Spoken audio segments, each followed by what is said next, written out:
right, good evening, everybody. The date is Tuesday, January 24th. The time is 6:04 p.m. I'd like to call this meeting to order. We can rise for the Pledge of Allegiance. I pledge allegiance to the flag of the United States of America and to the republic for which it stands, one nation, under God, indivisible, with liberty and justice for all. Thank you. We have a very good work session this evening. There's a lot to get done. And as we begin, we're going to start with a, no problem. We're going to start with a board presentation, and that is the recognition for the newly appointed 2023 Southampton Village Ocean Rescue Officers. And I'd like to invite all of the Southampton Village Ocean Rescue Officers up to the front here, up to the podium, and I'd like to say a few remarks. So we just had a new election for the newly installed officers, including Alex King, who is the first woman chief of Ocean Rescue. So congratulations to Alex King. And this group here is a organization that we work very hard to help support. Most recently, this village board worked with Assemblyperson Fred Thiel to get state legislation passed to recognize them as an official first responder organization in New York State. The governor this past year signed this into law. Village board in the past board meeting adopted resolution recognizing them. And this is an organization that makes sure that we do not put lives at risk. They are there, they're nimble, they can get to anyone in time, they're outstanding swimmers. They have training on Tuesdays and Thursdays throughout the spring, summer, and fall, and they even do a winter training with some very winterized wetsuits. And they're often, we have amazing first responders across the board. We're very lucky in the village of Southampton to have the very best. And this is our newest first responder organization. The hope is that we can expand this to Southampton Town and follow up in the prestigious footsteps of East Hampton Town. And I just wanted to say that on behalf of the Board of Trustees, we're extremely proud of Southampton Village Ocean Rescue and its new officers. And we are extremely lucky to have them as part of our community. They are the very best of what we have to offer. And last board meeting, we recognized the newly elected EMS and fire department members. Tonight, we'll recognize the newly elected Ocean Rescue first responders. And I would like to now turn this over to the new Ocean Rescue Chief, Alex King, who could recognize some of her new officers and members.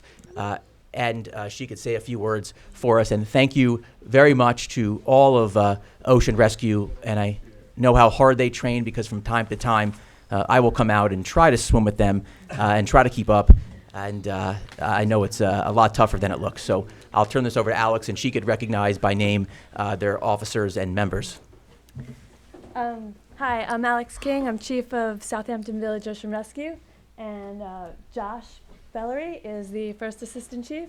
And Vinny McGann is the second Assistant Chief. We have Mitty, who is the Captain. And Mike Riley is the Lieutenant. And Liz Sands, Lieutenant. Hannah Pell is Secretary. I believe on Zoom we have Luke O'Connor, who is a Lieutenant, and Natasha Fradkin, who is also a Lieutenant. I would like to, first and foremost, I would like to thank the board for swearing us in tonight. I would like to give special thanks to Mayor Warren for his utmost respect and support for me as the first woman of Ocean Rescue in all of the Hamptons. I'm really proud of the accomplishments that we made in 2022. We built up our team. We solidified our training program year-round and at night. We greatly improved our relationship with the fire department and EMS. We lifeguarded 12 community events and 16 other events. We have big plans for 2023. Hit it, Dar. So I would like to propose Cooper's Life-Saving Station. In the 1800s, there was a life-saving station every 4 miles along the coastline of the Hamptons. Southampton had 6 life-saving stations in the 1800s. As of now, There is one life-saving station in Southampton, and that is in Quogue. It's Tiana Life Saving Station, and it's currently under restoration, and it's absolutely beautiful. Volunteer organizations have been preventing drownings along the coastline of the Hamptons since the 1800s. We are continuing this tradition. In 1850, part of Dune Church was used to house life-saving equipment. These life-saving stations were a part of the landscape. They were the history of Southampton. Cooper's is the ideal spot for our life-saving station. It's the only lifeguarded beach in the village of Southampton. It's centrally located. There's a huge parking lot, and there's additional parking across the way. There's the 2 sheds that are currently there could easily be moved to a more useful location. This would be functional year-round for both Cooper's Guards and Southampton Village Ocean Rescue. The community would embrace this life-saving station because its main purpose is to save lives. East Hampton has a lifeguard station at Main Beach, and they have one in Amagansett, just off Atlantic Avenue. So we've been thinking, why is it that Southampton doesn't have a life-saving station? So Southampton Village Ocean Rescue is a department of the village. We are part of you, and we want to work together with you. If the board passes a resolution to approve of the construction of a life-saving station at Cooper's Beach, we, Southampton Village Ocean Rescue, would begin fundraising immediately. Together, we would be rebuilding Southampton history. Thank you very much. Thank you. Okay, Josh can speak, and then maybe we can come in and, I don't know if Kathy's here to help with the swearing in, if we need to do that. If not, we can do some photos and then carry on. Thank you. So, am I going next then? Sure. Great. Thank you for having us early. I'm on EMS duty tonight as well. I'm Josh Belluri, First Assistant Chief of Southampton Village Ocean Rescue. Our SVOR Ocean Rescue Lifeguard Program has been in place since our inception and is already amazing. We had 24 ocean lifeguard certification trainings this past summer. Alex is our Chief Training Officer. She's been training ocean lifeguards since 2018 to pass the lifeguard test and get their certification. At the November meeting, various lifeguard trainings were brought before the board by a third party. So I asked the question, why would the village pay for a program that the village already has in place at no cost to the village? SVOR, Southampton Village Ocean Rescue, already holds community swims, teaches entries and exits to and from the ocean to non-lifeguards. Like you, Jesse, right? I'm trying. You and I have had a lot of fun together in the big break. Encourages non-lifeguards, ordinary people, to swim and train with us. We supervise them and coach them on how to improve their swim strokes. We do this twice a week, April through November. We do all of this at no cost to the village. Currently, the ocean lifeguard test is given in East Hampton and Ponquag. We expect to have our own lifeguard certification in Southampton in the summer of 2023. Now I say Southampton, right here in Southampton Village. As of 2023, we now have a Red Cross Pool waterfront lifeguard training program already in place at Suffolk County Community College this winter and spring. We have gotten a number of our members trained to help teach this program. And currently, Liz and I are teaching CPR right across the street for our lifeguards and for our public at the Masonic Lodge. Thank you for having us. Thank you, Josh. Okay. One more. Hi, I'm Liz Sands. Thank you, Josh. So the village can you hear me? The village can save thousands of dollars if Southampton Village Ocean Rescue runs the junior lifeguarding program. Josh and I are certified lifeguard instructors, and together with Matt Weeks and the Cooper's Beach Guards, we and our volunteers from Southampton Village Ocean Rescue are more than qualified, certified, and ready to run the 2023 Junior Lifeguard Program, not just this summer, but beyond. And we have an excellent relationship with Matt Weeks and the Cooper's Guards. The junior lifeguard program is similar to the lifeguard program, except there are fewer carries, the distances are shorter, and there are games to engage the children and have some fun. At 15 years old, we can certify the lifeguards, we have the capability to do that, as waterfront and pool lifeguards, so they can go out and work in the communities. When they become 16, we can then certify them to be ocean guards. They can then join Southampton Village Ocean Rescue as members in training. When they turn 18, they become full members. The junior lifeguards of today are our lifeguards of tomorrow, and your lifeguards of tomorrow. We feel that as a department of the village, we are you. And if someone's going to run this program, it should be a department of the village. When you buy equipment for us, that equipment is retained by the village. If you buy equipment for an outside party, the outside party owns the equipment. Further, you can profit substantially by us running the program, as we are all volunteers. So we should run this program, and I hope that you pass this resolution soon so that we may begin accepting signups for the junior lifeguard program for the summer of 2023. Thank you. Thank you.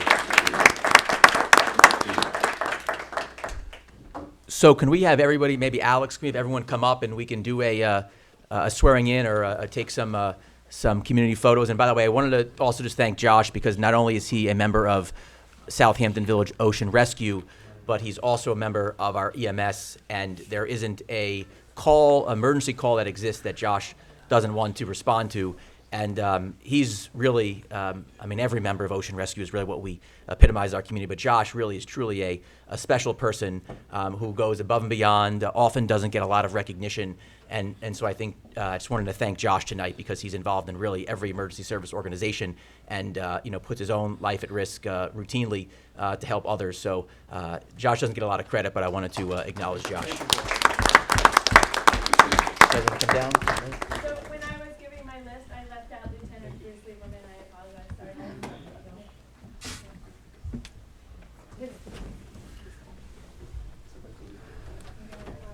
I think we're going to get a question.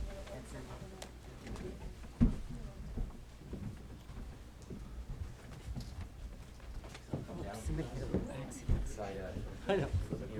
Poor Robin.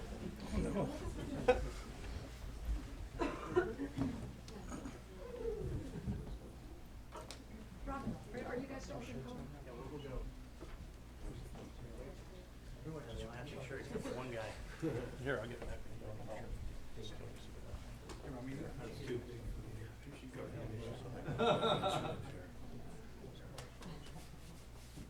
3, 2, 1. Great. Thank you. Thank you. So I guess Kathy will be here to. So for all of the folks that are part of the Southampton Village Ocean Rescue Officer, just raise your right hand and then repeat after me. After I say I, will replace after I with your name, and then repeat everything that I say. On behalf of the state of New York, County of Suffolk, Village of Southampton, I state your name. Do solemnly swear that I will support the Constitution of the United States.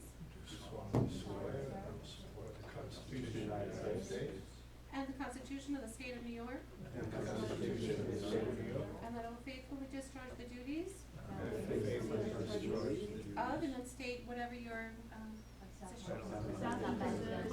according to the best of my ability.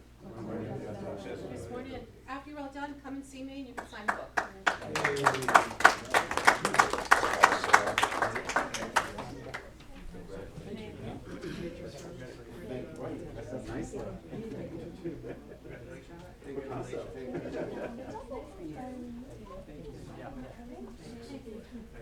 We're going to get you the shirt. Oh, yeah.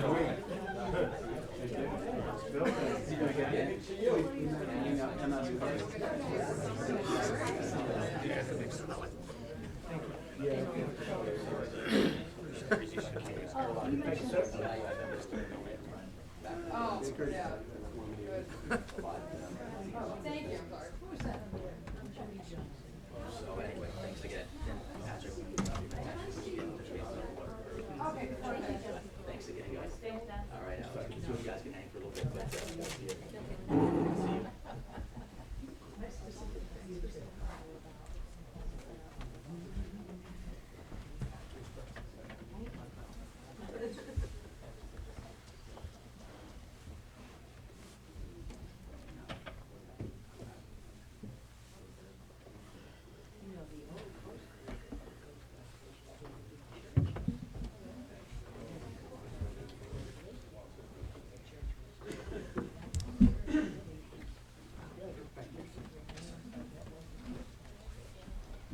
right, so hopefully everyone is signing the oath of office book. As I like to say, when you do the symbolic swearing in, that's actually not the swearing in. You actually have to sign the book in order to be sworn in and official. So that was excellent. We are now going to continue with comments from board meetings. This is a new portion of our work session. We figured it'd be a good idea to let our group together, working as a team, to discuss everything that we're working on. For those who do not know, each trustee is the liaison to various departments and committees.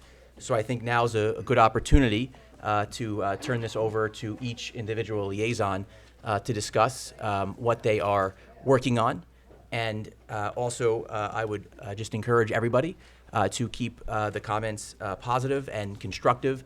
And I believe this is something that we could talk and work together on. So I will, by alphabetical order, I'll start with Trustee Aresta, and feel free to, to say anything you'd like. It's a good opportunity to make any comments. We also have comments from board members at the end of the meeting. So I'll turn this over to you, and then we'll go in alphabetical order. Well, thank you, Mr. Mayor. As liaison to the Department of Public Works, I just like to give a couple of updates of what we're working on. I mentioned a couple of weeks ago we're going to start working on the sidewalks that are already existing in the village that are in much needed repair. And hopefully on Thursday, we will begin by working on the sidewalk on the side of the History Museum on Meeting House Lane. So that is the first sidewalk we are going to tackle.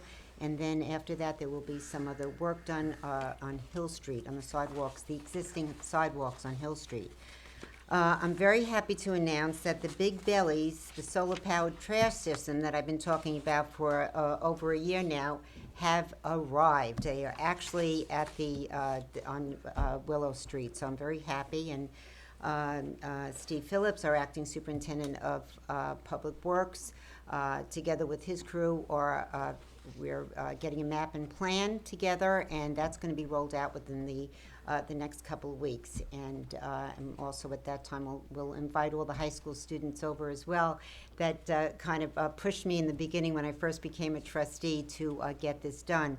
And that's all part of our initiative to be green in this village, and that's why I look forward to a presentation that's coming up this evening by Chris Fitzsimmons, and we'll get more into that in a little while. So I'm looking forward to that as well.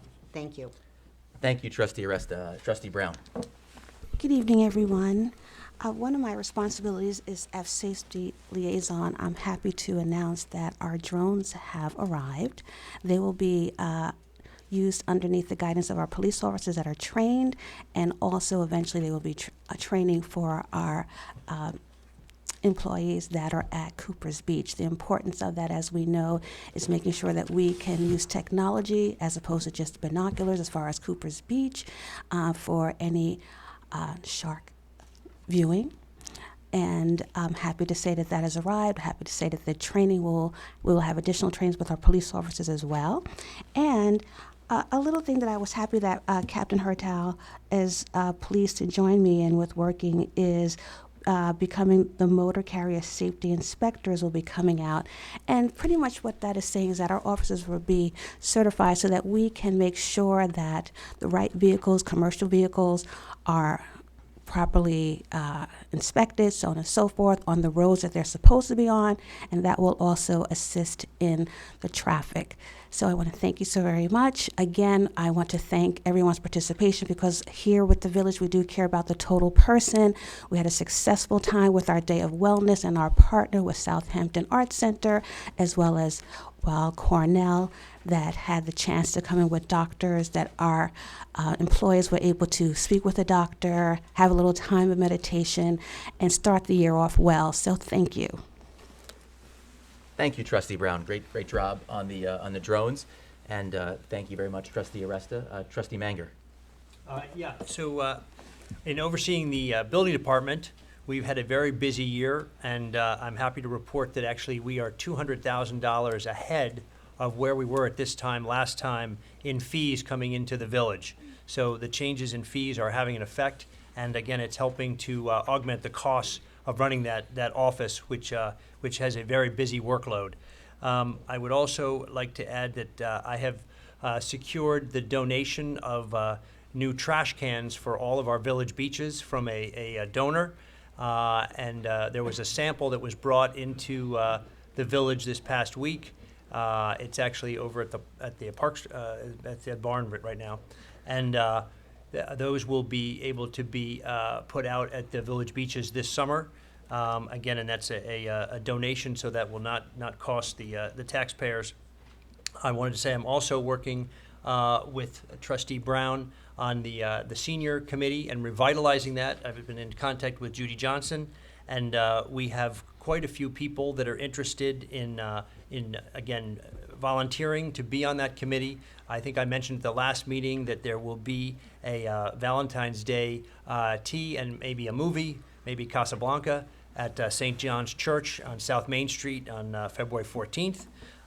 For those that are interested. And again, we're going to be putting this committee together so that, again, we'll be able to revitalize that and have the village website really be a point of contact for the seniors so that they are aware of the services available, not only from the village, but also the town and the county. So, that will be a great thing to revive. Unfortunately, COVID interrupted that, and we haven't been able to have as many events lately, but we are going to be, moving forward with that and welcome other people that are interested in helping with that. And I think that's it for now. Mr. Mayor, I'll make other comments at the end of the meeting. Thank you.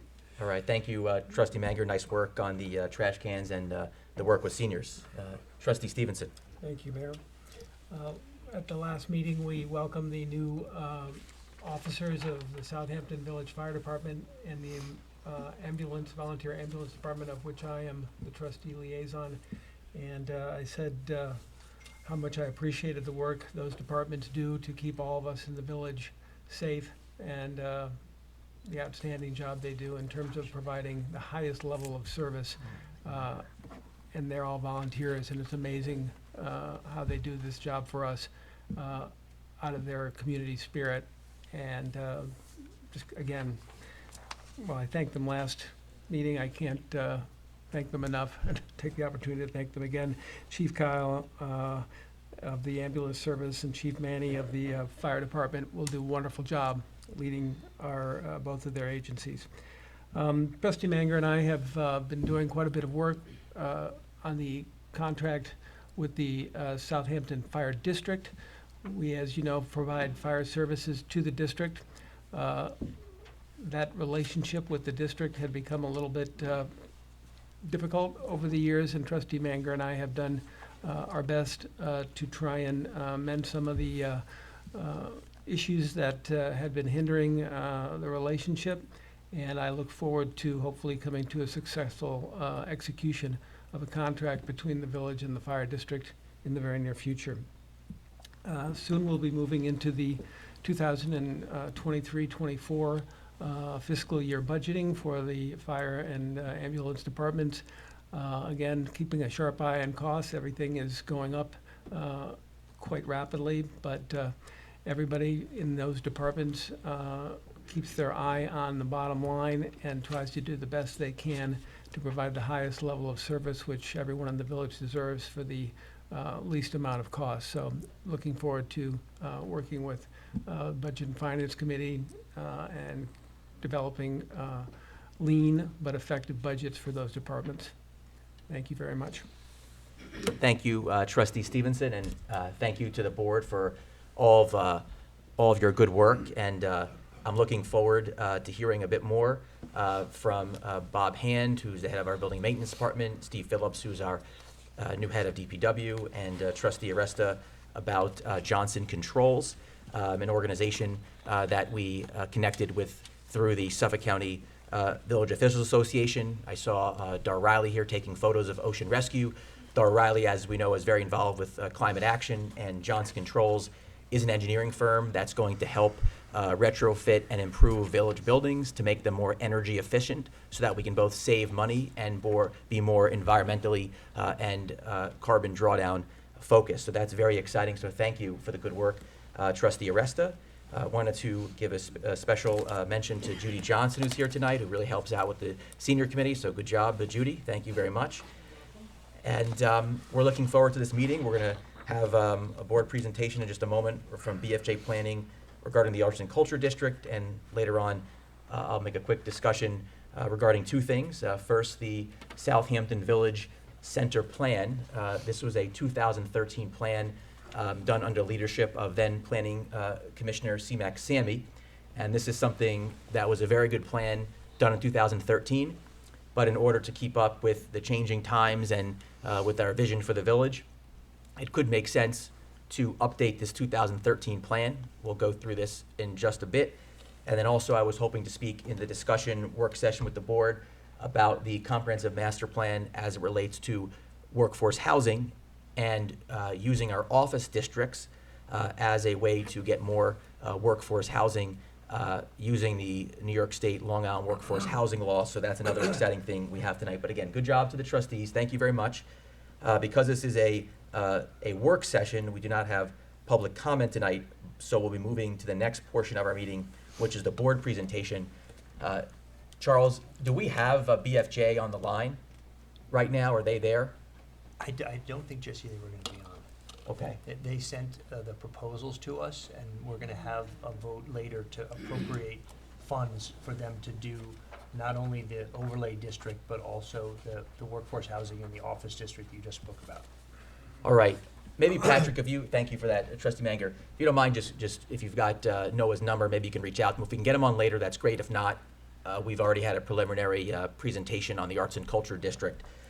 So we'll move to the second board presentation, and we'll turn this over to Trustee Resta, Bob Hand, Steve Phillips, and Johnson Controls here. Okay. I just wanted to give a little background and introduction. So Bob Hand, who is head of our building department, was invited to a ceremony where Johnson Controls was giving Patchogue an award for energy savings. And he set up an appointment for me to meet Mr. Fitzsimmons back in October. And we had a preliminary meeting here because my question was, what can he do for the village of Southampton? So we had a very energetic meeting. It was very, very nice. I was pretty impressed with the company and the projects and the things that you've done. And so after that, he came back a couple of weeks ago with his presentation of what he is proposing that he could offer for our village in part of our initiatives of going green and ultimately saving a lot of money in years to come for the village. So, Mr. Fitzsimmons. Thank you. You're welcome. Appreciate that introduction. You saved me I saved you 2 pages. the of efforts of it. presentation. Yes, absolutely. Okay, that's So, good. thank you very much. I appreciate it. Good evening, Mayor Warren. Good to see you. Members of the board, thanks for the time tonight. Public, thank you. I'm just going to share my screen. Like Trustee Aresta said, we were brought in to do a preliminary assessment of what Johnson Controls sustainable infrastructure can do to help the village of Southampton. This is the preliminary report. There's a couple of pieces in here that'll go over the plan of action, where we go from here. The idea is to do a preliminary assessment and then get into a detailed energy audit, investment grade audit. So I'll just go through this slide by slide, and thank you for the time. What we see in the village, a village-wide infrastructure upgrade and solution, 100% LED lighting. These are just highlights of what you're gonna see in a couple slides ahead. Cost-reducing climate upgrades at multiple sites. Village renewable energy initiatives enhanced. You do have some solar out there. And the big piece that we're pushing now as our division has become sustainable infrastructure is the major climate action and global stewardship. Public health is a big part of this.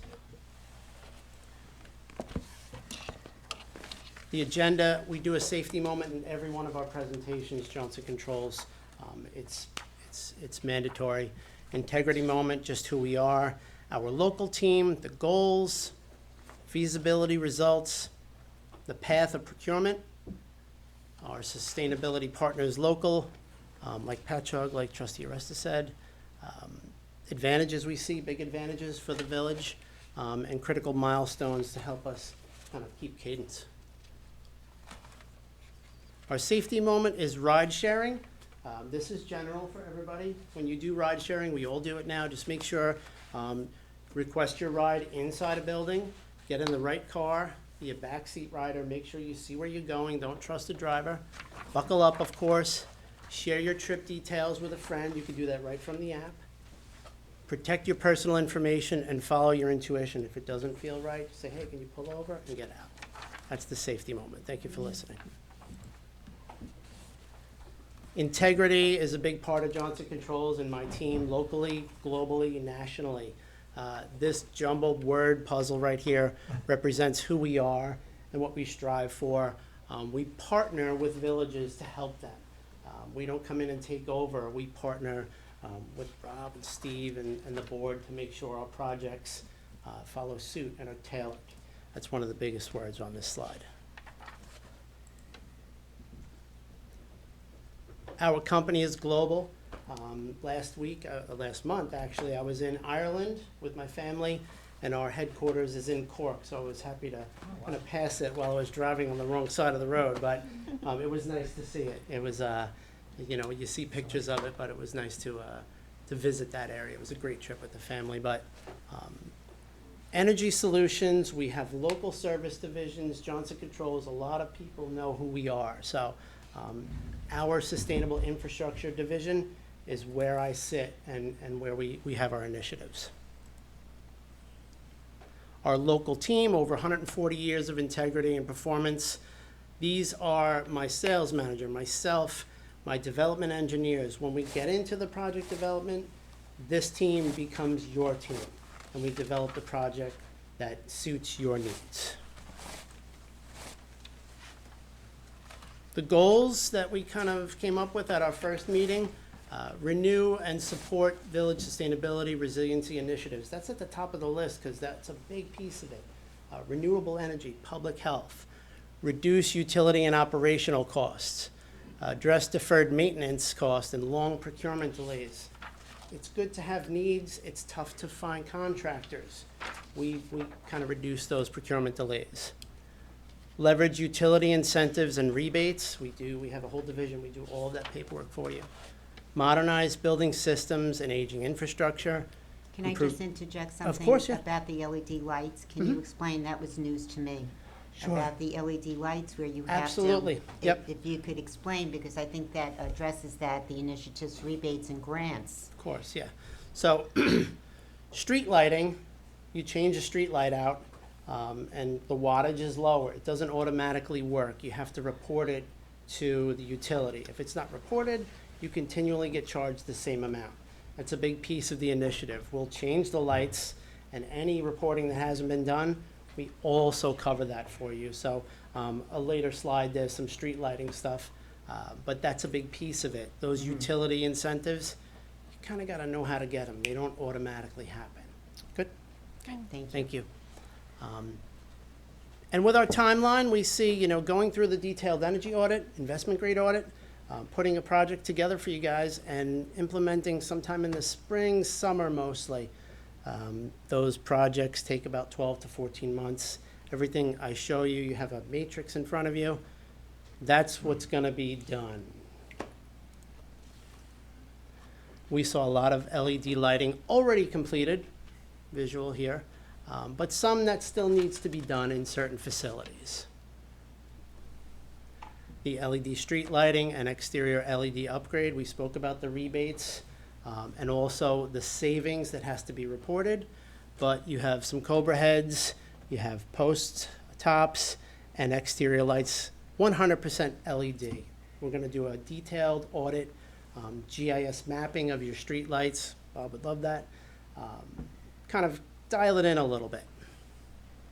Can I ask you a question, though? Please do, So yeah. On the historic, you know, street lights that we have on Yes. Main Street and Job's Lane, is there a way to make the light look very similar to the way it does now? Yes. Because we don't want it to look too incongruous with the historic nature of the post. In most cases, we can retrofit the interior Mhm. and leave the globe and the Okay. whole head. Yeah, because I think we'd Yeah. like to leave those Sure. globes, yeah. Absolutely, There of was a lot course. of work actually, I was on the board when those were all purchased 25 years ago, and there was a lot of work and expense that went into those, so I just want to make sure we Yeah. can keep those, yeah. Our goal is to just, the only thing you notice is better security on the streets and the lower wattage. So I don't see any reason to change those also. Thank you for the question. Yeah.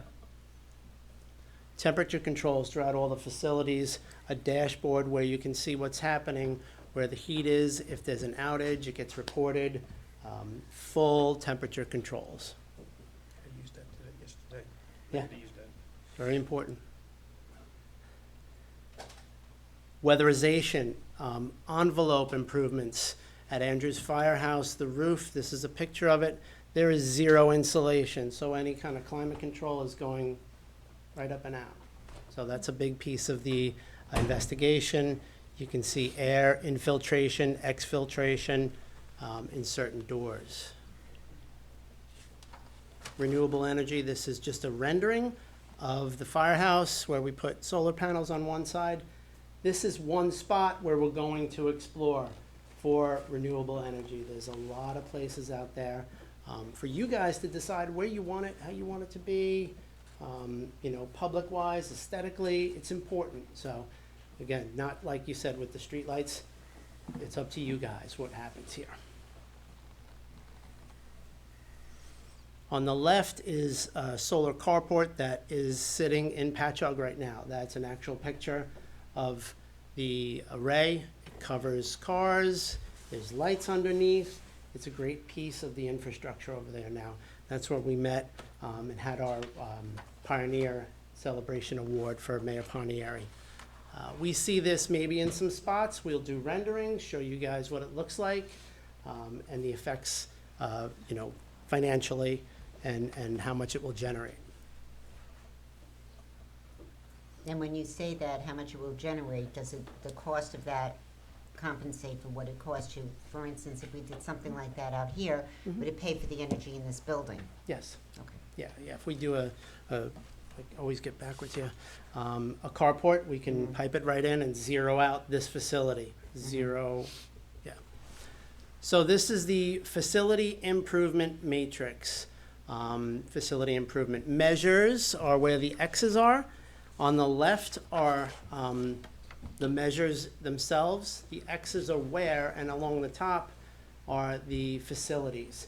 This is what we're going to put into a detailed energy audit. We're going to look at all of these facilities and these measures, through our agreement.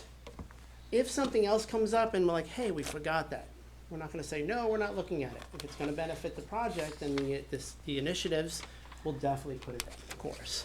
But this is in front of you, something to look at, digest. This is kind of what we're going to develop in our project. Okay? Any questions on that? If you just want to look at it, I don't know if you've seen You it said yet. the 13 facilities, is that different buildings? Yes, Yeah, I buildings. see, I get it now, yeah. I yeah. wasn't sure. but- Yeah, and the lots. Yeah, just some highlights. Yeah. 57 things that Got it. we'll, propose, of course. Sure. And the effects of the implementations, how much it's gonna save, what's the payback, the greenhouse gas emission reductions, big piece. There's some items on here that save a lot of energy. There's some that save hardly energy, like roof replacements. But we still look to see if we can get those infrastructure upgrades completed through this comprehensive project.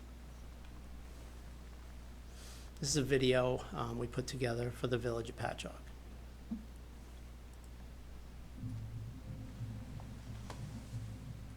I consider the Village of Patchogue to be a storefront to shorefront community.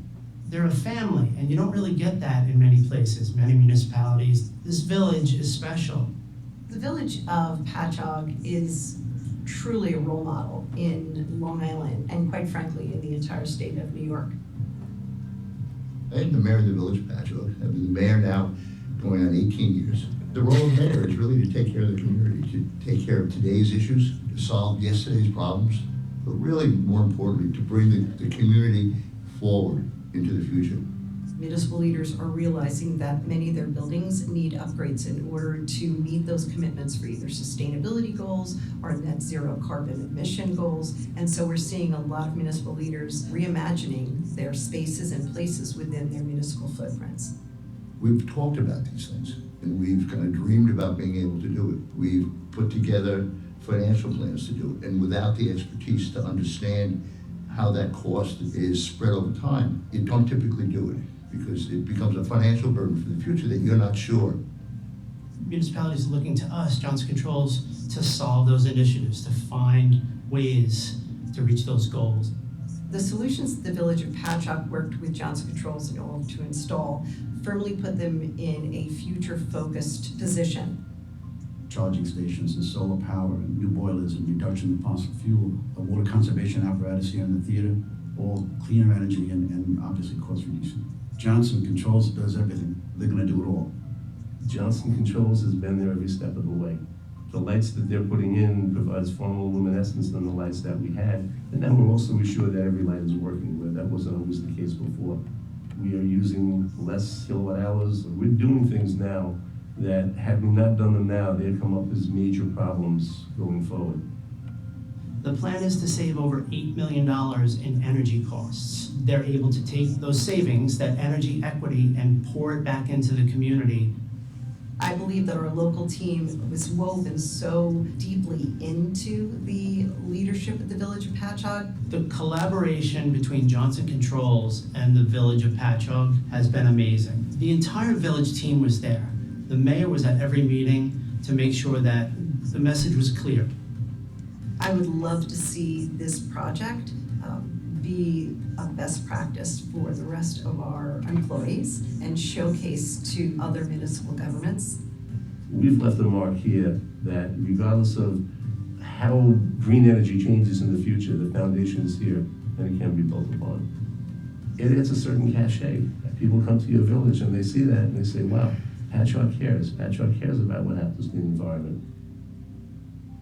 I want to be able to look back at this part of what we've done and say we're a better place because I walked through the front door as I'm walking out at the end, that we're a better place because of it, that we put in place those things that brings the village forward. But it really is about the community tomorrow and where it's going to be. Most of you know Mayor Pontieri. He's one of my favorite people in the world. Little side note, while we were walking in the video, he wasn't saying anything about the project. He was joking, making fun of everybody. Look at this, but he's amazing. He's an amazing person. A great project that we're super proud of. Here's some parameters of what we did in Patchogue. We also did this in Lindenhurst. We just signed Floral Park, Village of East Rockaway, Lynbrook, and we're working on others. I was in Bronxville today, early this morning. So. School districts, we've done maybe 80 on the island as well. I do local government, but they do a great job doing that as well. Their solution was almost $5.5 million worth of infrastructure upgrades done in 14 months. Their solution was almost budget neutral. They had to kick in a little bit because they kept adding things. Energy savings did not pay for everything, but it's negligible. The piece of it was very small. A really nice project. We're in development for phase 2 to build a solar array to cut their wastewater treatment plant energy usage in half. So that's another piece. Great project. And this is just an example of what we will put together for the Village of Southampton when it comes to the economics of it, what you guys spend annually, electric, natural gas, fuel oil, put it together, see how much we can save and reduce by integrating these measures. 35% reduction. Sometimes it gets a little better, especially when the electricity rates are doubling right now. Yeah. Is that, sorry about that? That's also saving on repairing, labor. This was just the energy savings, but there's also maintenance and operational costs. Labor. If you're putting Band-Aids on something forever, patching roofs forever, that's operational and maintenance costs that become a part of the savings. So we speak about savings. We put together the project. The best part is contractually, we guarantee the savings. Every year, usually for about 3 years till we prove it out, we'll come and give you a report after the job is completed first year, the performance period. I like to speak to this on during construction. We come, we put the stuff in, you're not paying for anything until the project is substantially completed. You'll see that in the next slide. Well, this is the procurement plan. Johnson Controls is #1 rated in this type of business through Sourcewell, which is a cooperative purchasing agent, which you guys have used. Many municipalities use it to choose the right pre-vetted contractors and vendors to do their work. So we recommend this is the best path for you in procuring this type of a project. Financial piece, it's a lease. We come up with the project. It has a number tied to it, but we also do the financing for you. Most common is a tax-exempt lease purchase where you close on the lease, say like Patchogue, for $5 million. Goes in escrow. We build it, we take from that escrow, and then when the project's substantially completed, that's when you start paying back the lease. So you get those benefits immediately, you know, and maybe in 12, 14, 18 months, you close on it, you start paying it back. Advantages, it's comprehensive, it's a holistic approach to the village needs. We maximize the efficiency of the village, find those little spots where we can save energy.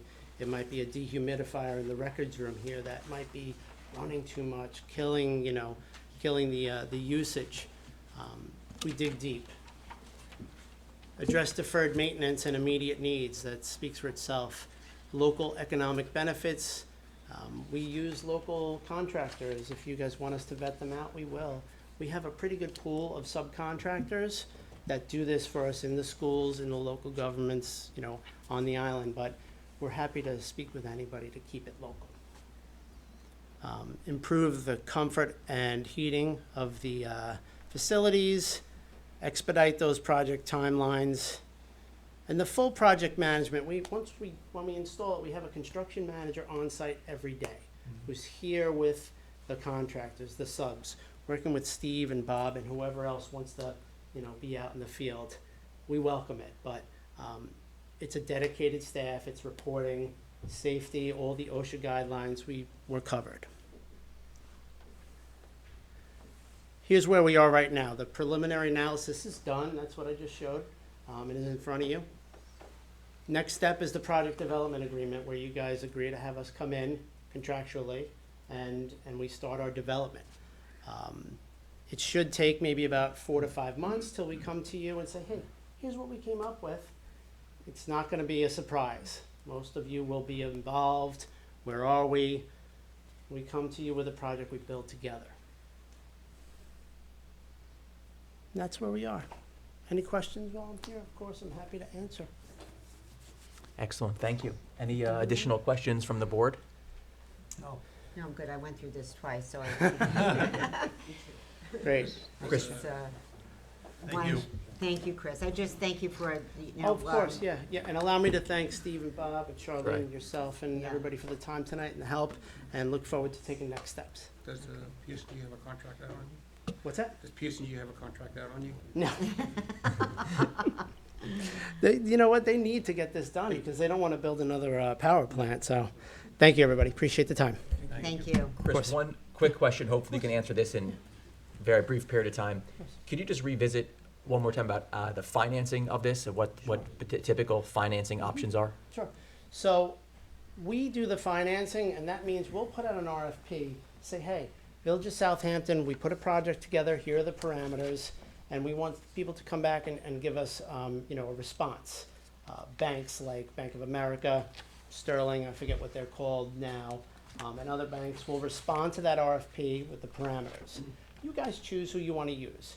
You can do the tax-exempt lease purchase, or you can bond it. You can do whatever you want to pay for it. Tax-exempt lease purchase has been the best way that I see. Once you guys decide, there's a closing kind of in parallel paths with the contract signing. You guys close on that money goes in escrow. We pull from it during construction 12, 14, 16 months, okay? And then the project's done, substantial completion, you guys sign off on it, and then you start paying biannually back to the bank. It's usually a 20-year lease, and the cash flow is kind of put together and put in front of you with the proposal. We kind of say, okay, where's the savings? How much is it going to save? What's the payback? Annually, how much are you going to pay? What's the escalation of energy? It's pretty in-depth, but we strive for budget neutral. It's kind of hard now because there's so many other things that villages want to do, like roofs that have not much, savings. Streetlights have a good savings, LED has good savings, but we build it to kind of hope it's budget neutral. It depends on where you guys want to be. So, did that answer your question, Mayor? Perfect. Yeah, thank you so much. Of course, yeah. Any other questions, let me know. Thank you All very right, much. Thank you. Nice Thank you, job, everybody. Chris. Thank you, Bob and Steve as well. Good job, guys. Thank you. So we'll move to the monthly treasurer's report. That's presented by Charlene Cagle-Betts, village administrator and treasurer.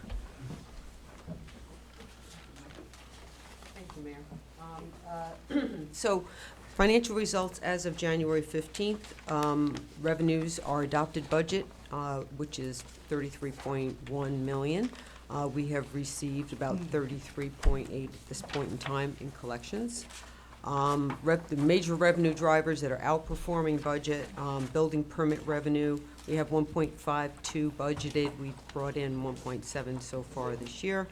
Mortgage tax, $975,000 budgeted. We've brought in 1.1 with half of the year collected. And we have moved over and began participating again in the New York class municipal investment pool. We have moved a major share of our reserves over into that pool, about $10 million. And since September, we have collected about $110,000 in interest income there. We have $25,000 budgeted for revenue. Thanks, Charlene, for researching that. And You're welcome. Expenditure. Is that just because interest rates have gone up? Interest rates have gone up, but New York class, we've been a member for many, many years, but for the last probably decade, their interest rates have been lagging even behind the local community banks. But for some reason, all of a sudden, they've been a resurgence, and all the municipalities are moving back into that investment pool. So what they do is they take all of the municipalities in New York, school districts, and they can invest, and they get, because they have a larger balances, they get a greater interest rate. They're able to maximize the interest rate. And it's basically as liquid as a money market account. We can transfer money out of it if we need. Basically it's the same as dealing with any other bank, but they're giving us currently the highest interest rates. And every time the Fed moves, they move quickly right with them. So moving a lot of that reserve money over there has helped us to maximize that. As far as expenditures are concerned, we've got, $33.1 million budgeted. We're so far expended about $20 million, just over $20 million. We're trending about, we've been moving money within lines throughout the budget. A lot of it has to do with some, vacancies we've had in staffing. So we've had to move money from overtime, from regular salaries into overtime. We've done a couple of those budget mods. So far, I anticipate we might have to do one or two more, but we will be filling some of those vacancies tonight. So I'm hoping that comes to an end. We have to do, there's a resolution on, two resolutions on tonight, which would be an appropriation of surplus funds. One is we have a shortfall in legal fees that are is trending ahead of something that I could move from our contingency fund, which is about $150,000. Also, the board had committed in prior years to a match for the Rogers Mansion. And they have not been successful in the last round, but they were successful in this round. You know that there is many, many building improvements that are needed over there at that historic structure. I received word from Jen Mezziano that the $500,000 grant was approved, which is good news. But we did commit about $700,000 of village funds are matched. So that is something that we'd have to commit as well to fund that, and they'd like to move forward with those renovations. Where does the 500K come from, the state? I believe it's the state. Other items on the agenda that are coming up, we've started our budget process. We've had meetings with some of the department heads. We've had a lot of new department heads this year. So Julie and I have been working on that. We're, working through the budget. I did send around an agenda for the board for budget meetings with the department heads for the first week in February. And Zoom meetings as well. We'll have participants from, so the department heads, Julie, myself, the mayor and board liaisons, as well as representatives from the Budget and Finance Committee will be at each of those meetings. Q&A about the budget, their budget reports will be in at that point in time, and then we'll go back and make any amendments. And so the budget schedule will be the tentative budget will be filed by the clerk's office March 20th. We will probably be moving to having a public hearing on the budget, first meeting in April. That's generally our schedule. Or the second meeting in March. We can actually have it there, depending upon the timing. But usually the first meeting in April, and then we would have to adopt the budget by the end of April. So that, and I'm happy to announce that PKF O'Connor Davies, our auditors, will be presenting the financial statements. They've been reviewed with the Budget and Finance Committee. What is that? And Yeah, I don't know what that is. Is the alarm going off? What is it? It sounds like a door alarm, actually. But they will be presenting the financial statements at the next meeting. So that is our sum and substance report, if anyone has any questions. Thank you very much. Good job. Any questions from the board? No, not at this time. All right, I think that wraps that up. The only thing I will add is that this was a very big win for the village of Southampton. This past year, we applied for a $500,000 grant from the New York State Parks and Historic Preservation Department. Trustee Stevens, that's the grant that you were asking where it came from. Jen Messiano, our grant writer, did a great job. And it's a very competitive grant to earn, but the village does own the History Museum, and that's why there's a subsequent match. But this was something that we were very proud of to win this grant. It's a very prestigious honor, and due to the good work of the village and our village grant writer. So that's one noteworthy item. So thank you again, Charlene. I really appreciate the help. We now have communications from the board. To the board, I don't know if Dr. Key is available, but there's a number of communications from Carol Zacharias, Wayne and Lisa Miller, Alla Belignov, Ken Ure, Lucille and Kurt Fisher, Julia Lavopi, Diane Sidio, Sandy and Peter Enstein, and Lou Leone. Many, if not all of those communications are in our packet. Those are from Somerset Avenue and Pleasant Lane community residents, and they have some comments about traffic. So those are in our packets. They're on the village website for those to read, I believe. And so I don't know if it makes sense to read each and every one out loud unless the board feels we should do that. But otherwise, those are the communications to the board. The only outstanding communication to the board is Dr. Key. I don't know if she's available. I know she had a busy night tonight. She's available. Okay, great. So why don't we kick this off to Dr. Key first, and then we'll go back to Noah. So Sage, if you don't mind letting Dr. Key in, she would like to provide us with a communication.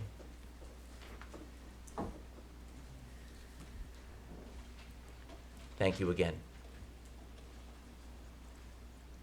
Good evening, everybody. I also have Brenda Simmons from St. Martin's, who should be on the line and be upgraded as well, please.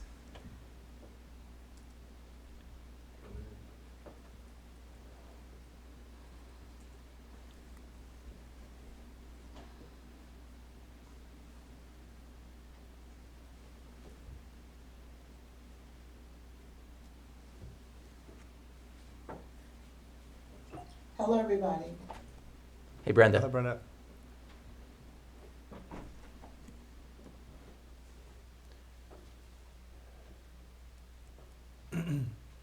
Hello, am I sharing my screen? Yes. Okay. So, hi, everybody. My name is Georgette Greer-Key. I am the PCAC, which is the Peer Cancer Organizer and Design Chair. I have with me the PCAC Director, Brenda Simmons. And we're here because we want to talk to you about our project. Happy New Year. I haven't seen many of you, so I hope all is well. So as we know, Paris Concert is the project that we've been working on for many years. This is 51 Pond Lane and Southampton Village.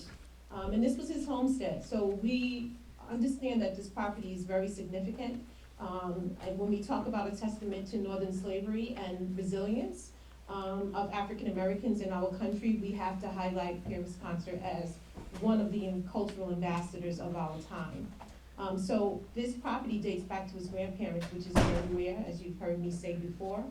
Not only is that very rare, the fact that we know his first, his last name, and his lineage.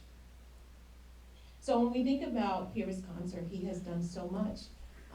As you see here, he was a whaler, a venturer, father, a husband, Christian, and philanthropist. And so when we think about his life, we think about not just the end of his life, but how it started.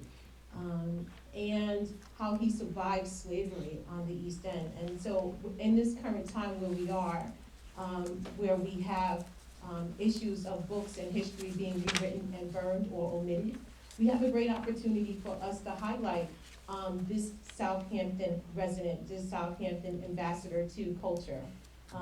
So we really hope that when you look at Paris Concert, you don't just see someone that we are only talking about in a celebratory way. We are now asking for equity, and that equity has to do with the rebuilding of the Paris Concert site. Here we show images of how important he was to Southampton, but to the world. As an ambassador to our very own village, you see the picture there on the lower right, where he was being honored.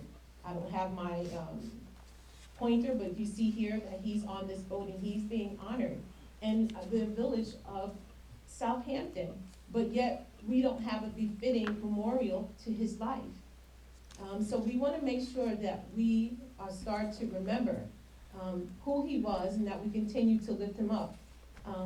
You will see that he worked as the ferry, the first and the only ferry operator of Agawam Lake, which we've spent so much money in trying to make sure that it's cleaned up. So we focus on that. If you go back up, you will see that he also left a widow's fund to the church that is still existent right there in the village. So when we look at all of this, we think, why not have his property built? And one of the things that we've been dealing with over the last couple of years, this is 8 years in the making, we look at the zoning issues.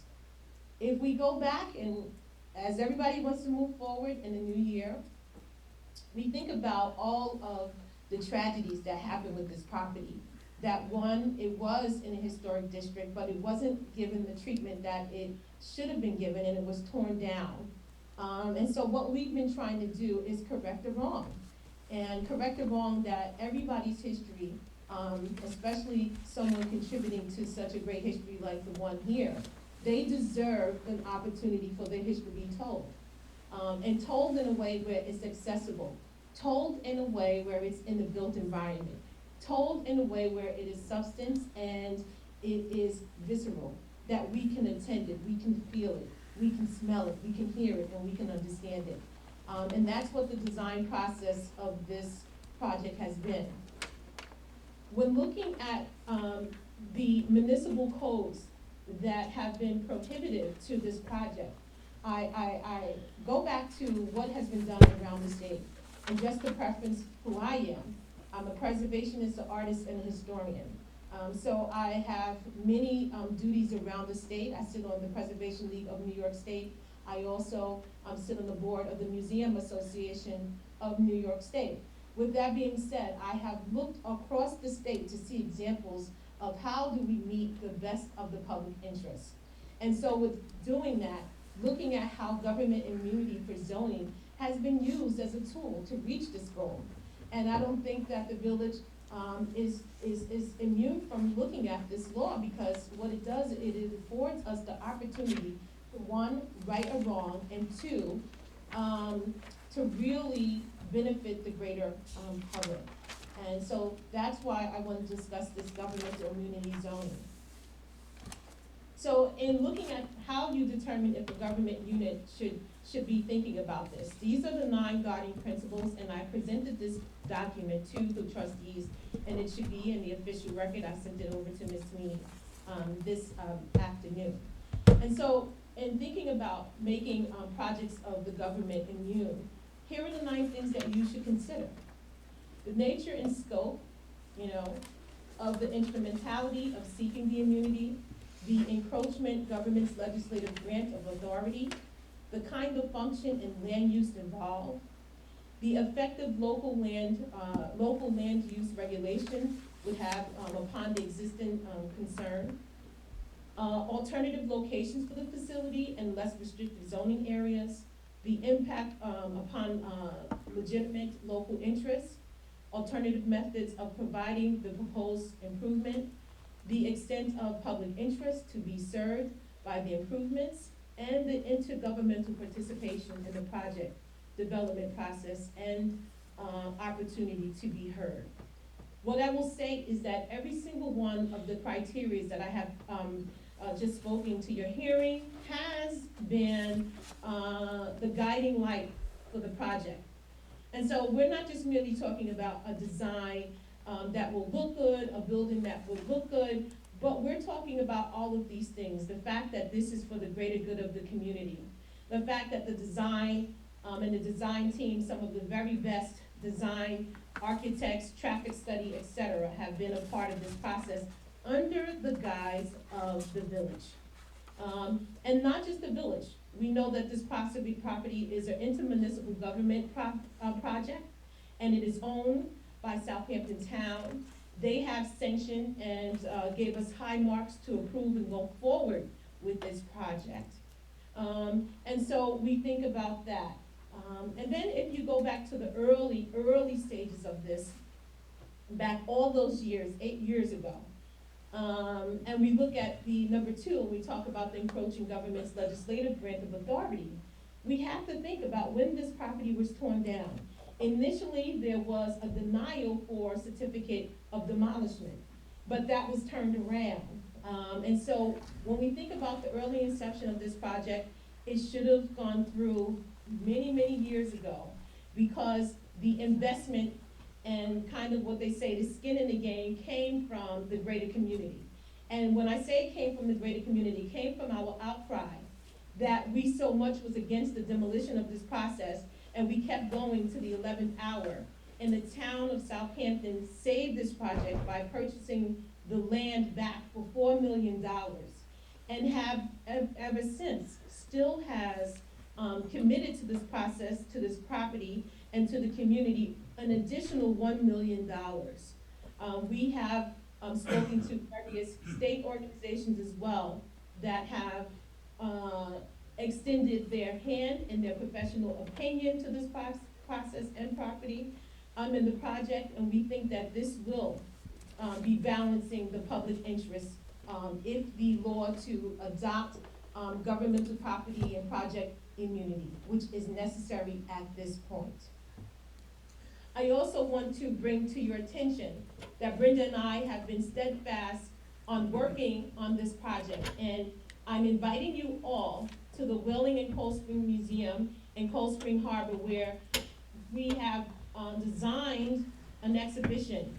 And as you see on my lower right, a resident artist and gallery owner of Southampton Village, Hubert there, he designed this picture, and it is the feature of this whaling exhibition that I was the guest curator, From Sea to Shining Sea, Whalers of the African Diaspora. So this is a very special exhibition, but it's very special because it talks about a very special and important person, which is the Pieris concert. And I think that it would do us a disservice as a region, because this is a regional project and has been looked at globally, if we do not honor our native son of Southampton Village and cultural ambassador. At this time, I want to thank you for your time. If there's any questions, please feel free to. Brenda and I can be contacted here by this information you see. At this time, if you'd like to take down the PowerPoint and ask Brenda and I questions, or for Brenda to make any comments, I welcome that now. Thank you so much, Dr. Key. Thank you, Brenda. I just wanted to turn this over to board members for any questions or comments.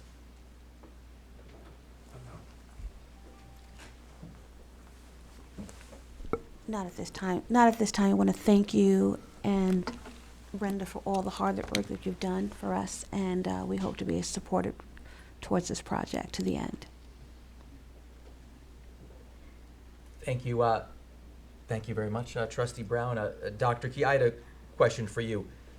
So I appreciate the reference to the 1988 Monroe versus the City of Rochester case law, but can you maybe just revisit those 9 factors and maybe just talk to us for a moment about which might apply and which ones you think are the most important?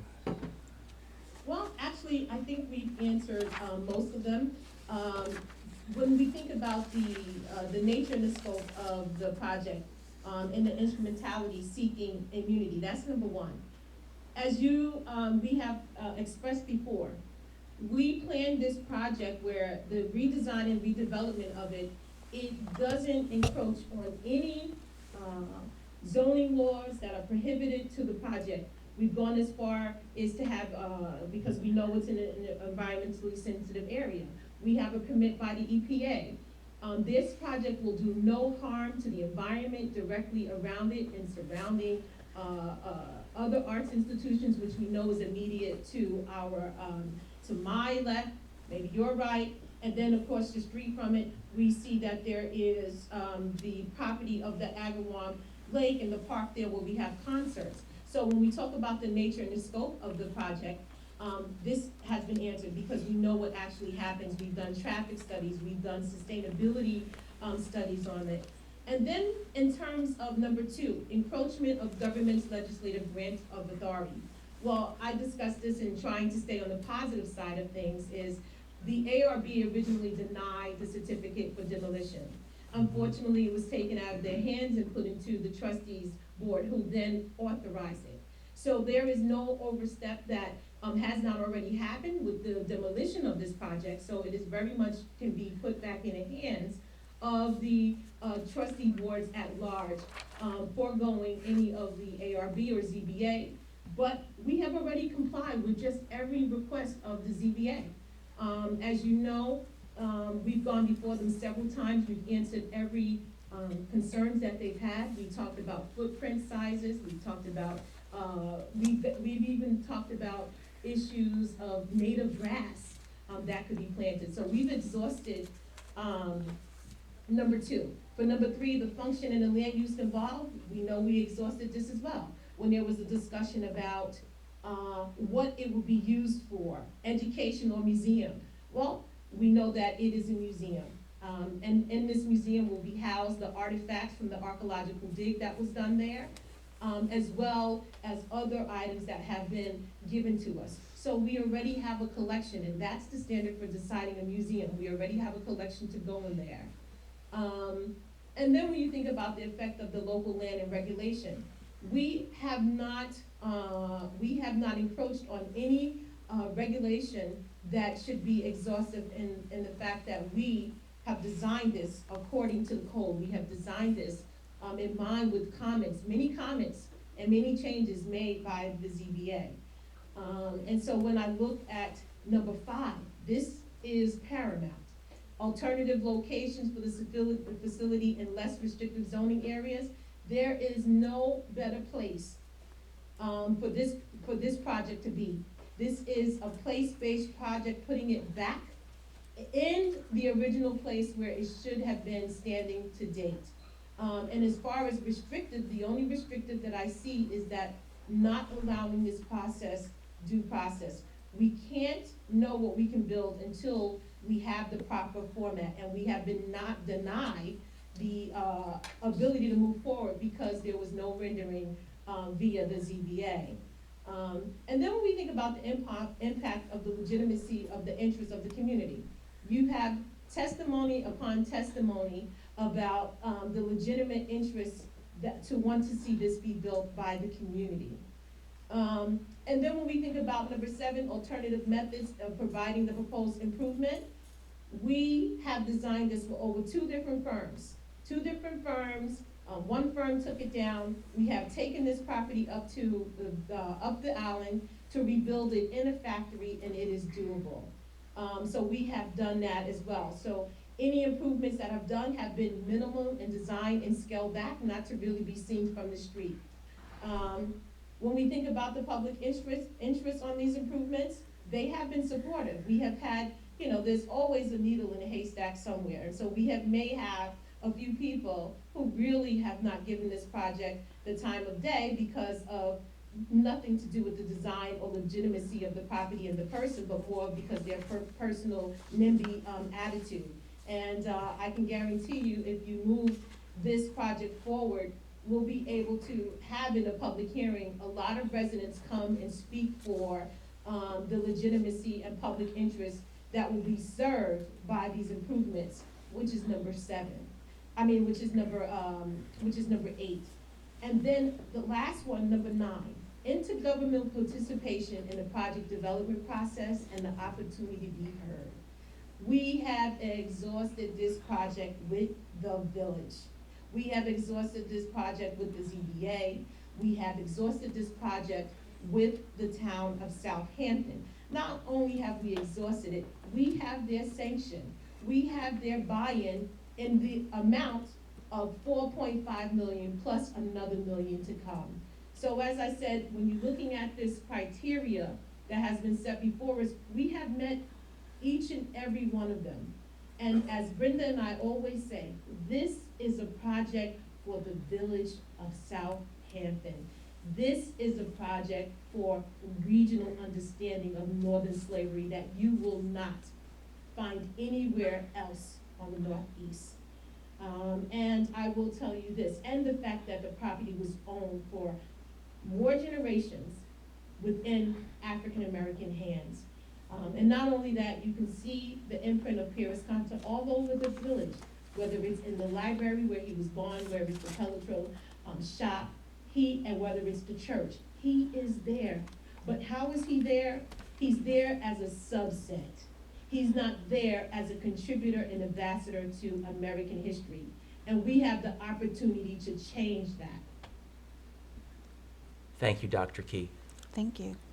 Thank you, Dr. Key. Just to clarify something for the public, you are speaking about the Learning Center, not the actual rebuilding of the house itself. We don't speak in terms of the project, and we speak in terms of the entire property, which is the Paris Conta homestead. When the property came down, again, there is so many discussions about what was the original part of the house. So there was about a 500 square feet position of the house that was saved, but we do think that there is other investigation that could have been done. The archaeologist, Dr. Allison McGovern, who we hired, is also of the same mind. So we don't see this project in a piecemeal. We see it as in its totality. And as I said, we're not reference this off of just purely a will. We're reference this off of science and technique that has been put before us. An example that we have given is the Weeksville Heritage Society, where there is 17th century hunter fly houses, but they also have the interpreter signature. So that is the project that we're basing it off of. I should have put that up in the slide. I didn't anticipate you asking me that. Well, just to get some clarification, because I think you might be doing it in totality, but there's 2 different structures there, just to make it clear for the public. Yes, There's the right. Yes, Trustee Aresta, thank you for the question. We anticipate having the structures and the original timbers that date back to colonial times as, and actually we consider those pieces to be a part of our collection. because they are actual artifacts. And we want to make sure that we're showcasing some of the Roman numerals that are on the timbers there. And so that that piece of the property that we have been able to salvage is an artifact. It isn't part of the collection, and how our design is designed to, one, cause minimum impact and harm to the original timbers. And this is another main point of why we need to make sure that we have the interpretive center, because we don't want to have an exhaustive amount of wear and tear on those timbers and that property. So in the design, we have things like plexiglass floor, where you'll be able to see early building technology that wasn't used, whether it's the hand hewn, etching marks, etc. Thank you. Thank you. Just to survey the board, there is a resolution number 16, which is just simply a resolution to have a public hearing to discuss this in February. But to survey the board, is this something that we're willing to move forward with? I don't think at this time, Jesse. I would say that it should move forward because we have to give the ability for the public to voice their opinion. So for us not doing that is doing a disservice to our public, would be my opinion. Any other? Trustee Aresta? I'd like to do a little bit more research as to why this came back to us and why it's not going through the land use boards. I wouldn't be ready to vote on that. I just think some more discussion, and I myself would like to, I was surprised I didn't know this presentation. I would have done my research ahead of time if I knew this was going to be on today. But I don't understand why it got stuck in front of the land use boards. I'd like to respect the work that they do. So, rather than jump right back to us. So I would. With all due respect, this is not a new conversation. And this process is not a new conversation to this village or to this board. Not too long ago, we were before with the same thing in regards to when we talked about the question constantly if we were education or we were a museum. And at that time, we had to go before the village board with this similar law, which was scaled back. So this is the work session. Where else would we have this conversation if we were not having it in a working session? We have talked to many of the village trustees about this property several times. And so I don't think that the issue of why we're stuck in front of the board is an issue. We've told you, even we've had our design team, which is of the village contractors, to tell you what the problem is. We have worked with the ZBA for how many months and years. They have refused to rule on our project and tried to kick the can down the road and kick us back to ARB, and which is ridiculous because anyone who's a developer, and I am certified in municipal zoning laws, why would we go back to the ARB if we don't know what we're talking about because we don't have a plan, because what was in their purview has not been decided on. We've said time and time again, you need to vote our project up or down, the ZBA, and they have not. They have refused to vote our project up or down. And given the fact that everything that has been said over the years about the ZBA, this is not the first time that we have met this opposition with no logic and no common sense behind why they have not ruled on our application that is before them. The ARB, and I mentioned to fail to say too, I sit on the Historic District Advisory Board for the town of Brookhaven. We do not have a plan to present to the ARB. We don't have a plan because we don't have a ruling from the ZBA. They refused to vote on our application that's been before them for more than a year now. So that's why we have a problem. Excuse me, Georgette, you're saying the ZBA means the ARB. The ARB is the ones not making the decision. No, it's the ZBA, it's the zoning boards of appeals, it's not the ARB. We have not gone before the ARB. Dr. Key and Brenda, I'm just going to just state, this is, at the end of the day, we have really good public servants who serve on all of our land use boards. Sorry, you're right. But sometimes those land use boards need direction from the Board of Trustees. After all, it is the Board of Trustees that determines zoning. And as you pointed out, there's substantial case law and New York state law about this very project driven by Monroe versus the City of Rochester. And so therefore it really falls in our purview. And I would think that maybe the land use boards might even want some guidance from the Board of Trustees, because we set the zoning. The Architecture Review Board is, as my friends over the New York Conference of Mayors like to say, a creature of local law. We create the ARB. It is a state law that we must have a zoning board of appeals. But we, as the trustees, determine the zoning, and therefore it is up to us to determine the zoning on this particular property. And we need to determine what we would like to see the fabric and the future of the village look like, and this is part of that fabric and future, and it's really up to us, and that's why we're up here as elected officials, to make these important and sometimes difficult decisions. There's no right or wrong answer at times. Decisions sometimes age over time in a positive or negative way, but ultimately we're here, and I think it's important just to get answers from the board as to where they're standing, and there's no this is in our purview, and it's up to us to determine zoning. That's what we'll be doing later tonight on our Arts and Culture District. We'll be creating an overlay district. So this is exactly Mayor, what local government is for. Can I Please, yeah. say something too? I think the point that is missing here is that this is a municipal property and a municipal project. We're not a private company that's going before these boards. And see, that's the caveat of this law. This is the village and the town's project that we have been working on. And you brought up the Arts District overlay. That's another example how Pyrrhus Concert in this project has been purposefully left out of the planning of the village, as if there were no African Americans working, building, and living and are interred in the village of Southampton.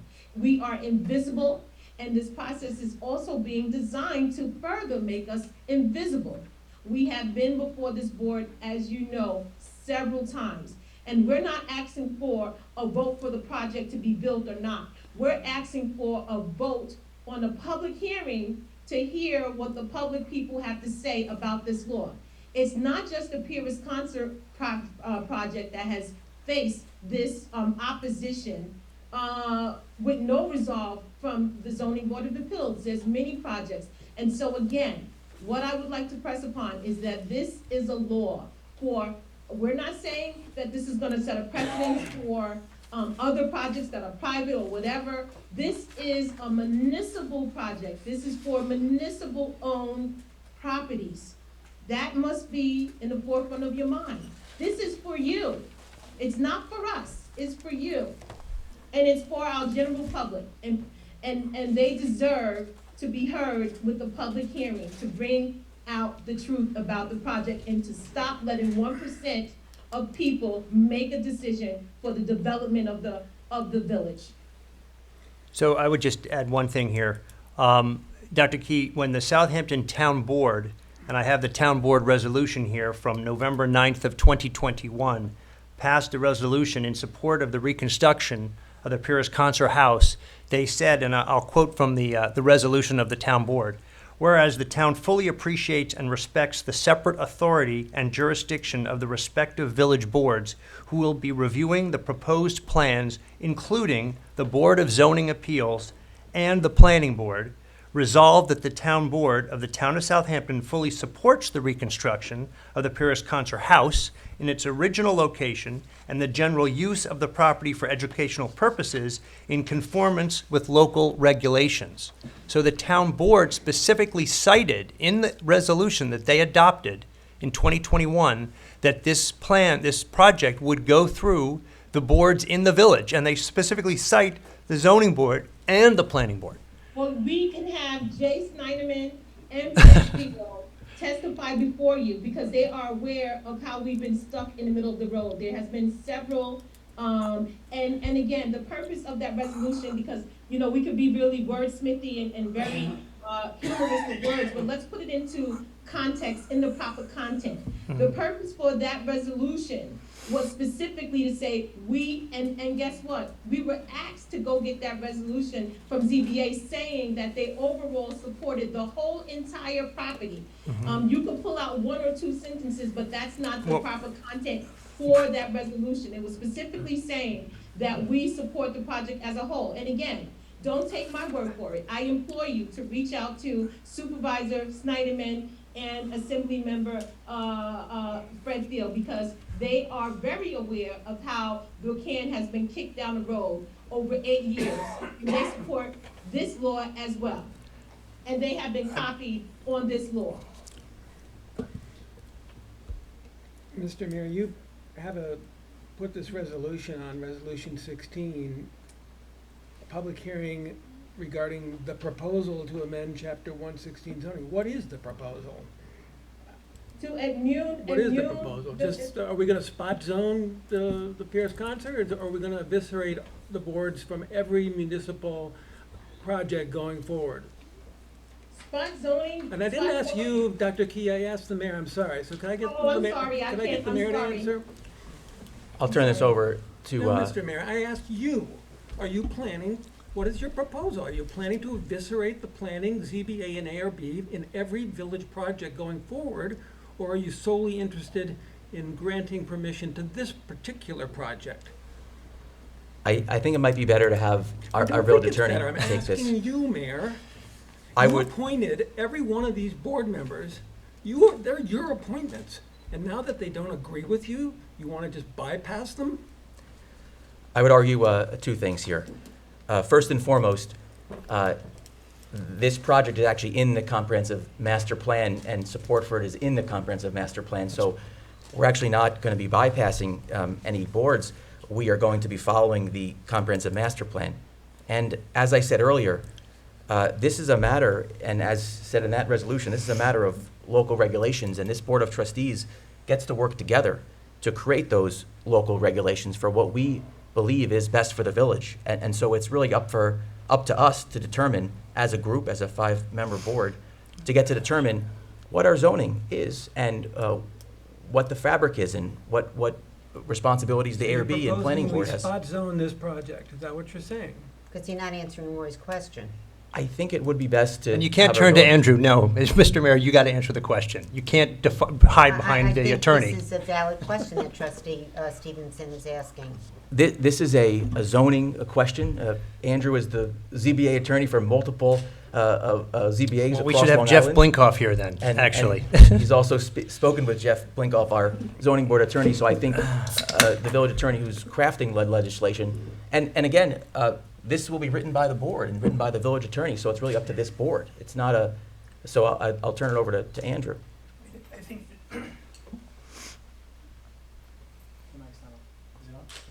I don't know. All right, I'll yell. Got it? The concept Got it. of the code amendment would basically be to codify the balancing test that's laid out in the handout before the board.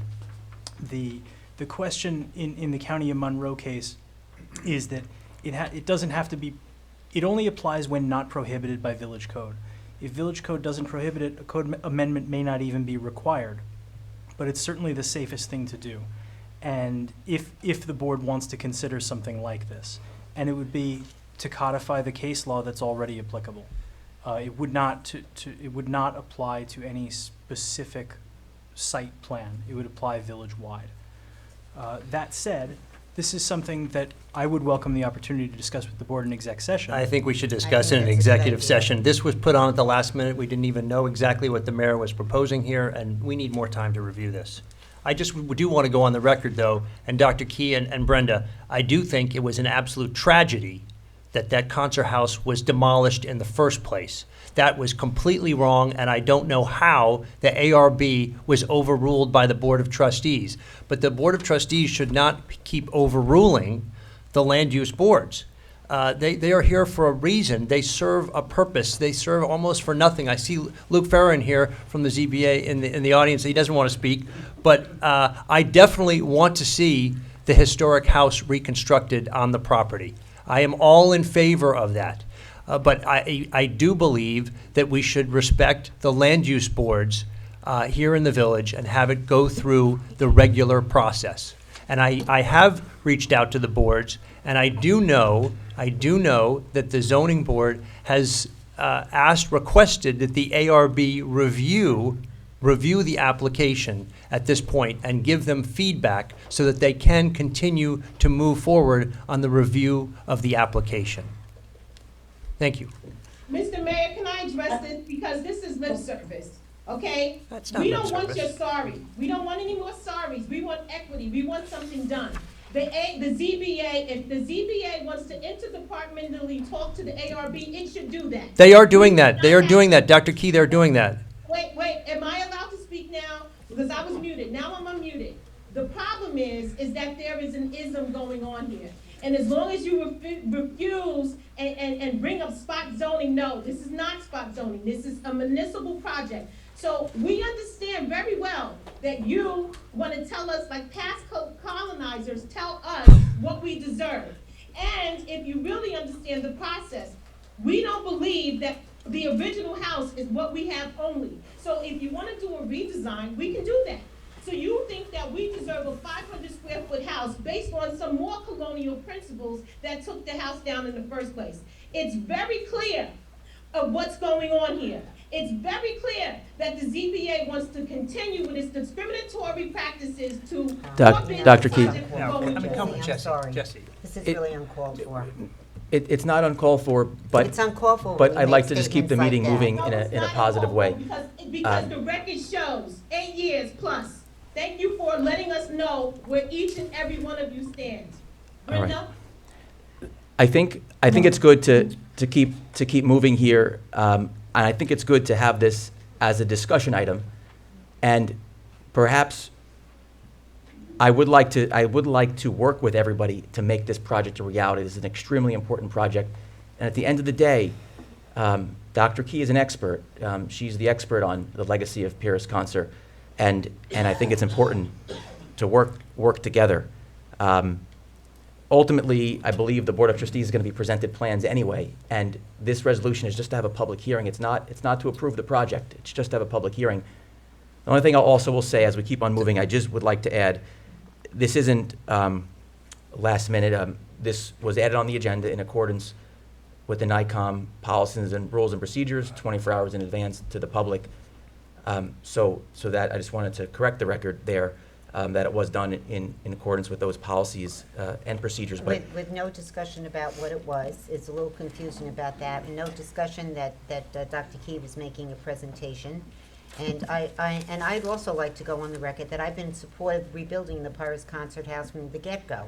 One of the first meetings I had when I became trustee was meeting with Brenda Simmons and explaining this whole the whole situation. So I'm really taken back by those statements that you made, Dr. Key, towards me and towards the rest of the board, and I think that we should just move on from here. Again, All right, it's not a personal attack, so to answer that, I didn't say Gina did it, I didn't say All this right. person did it. Okay. I'm talking about the processes. So again, we are professional here, this is not personal, okay? Okay. So please, let's just take the personal out. We're talking about the process of the village not being followed. The processes are not being followed from this board to that board, and then who is paying for it? We are. But the And process is being I'd like taken to out by the call this village, and meeting that's what back you're to order, opposing. everyone.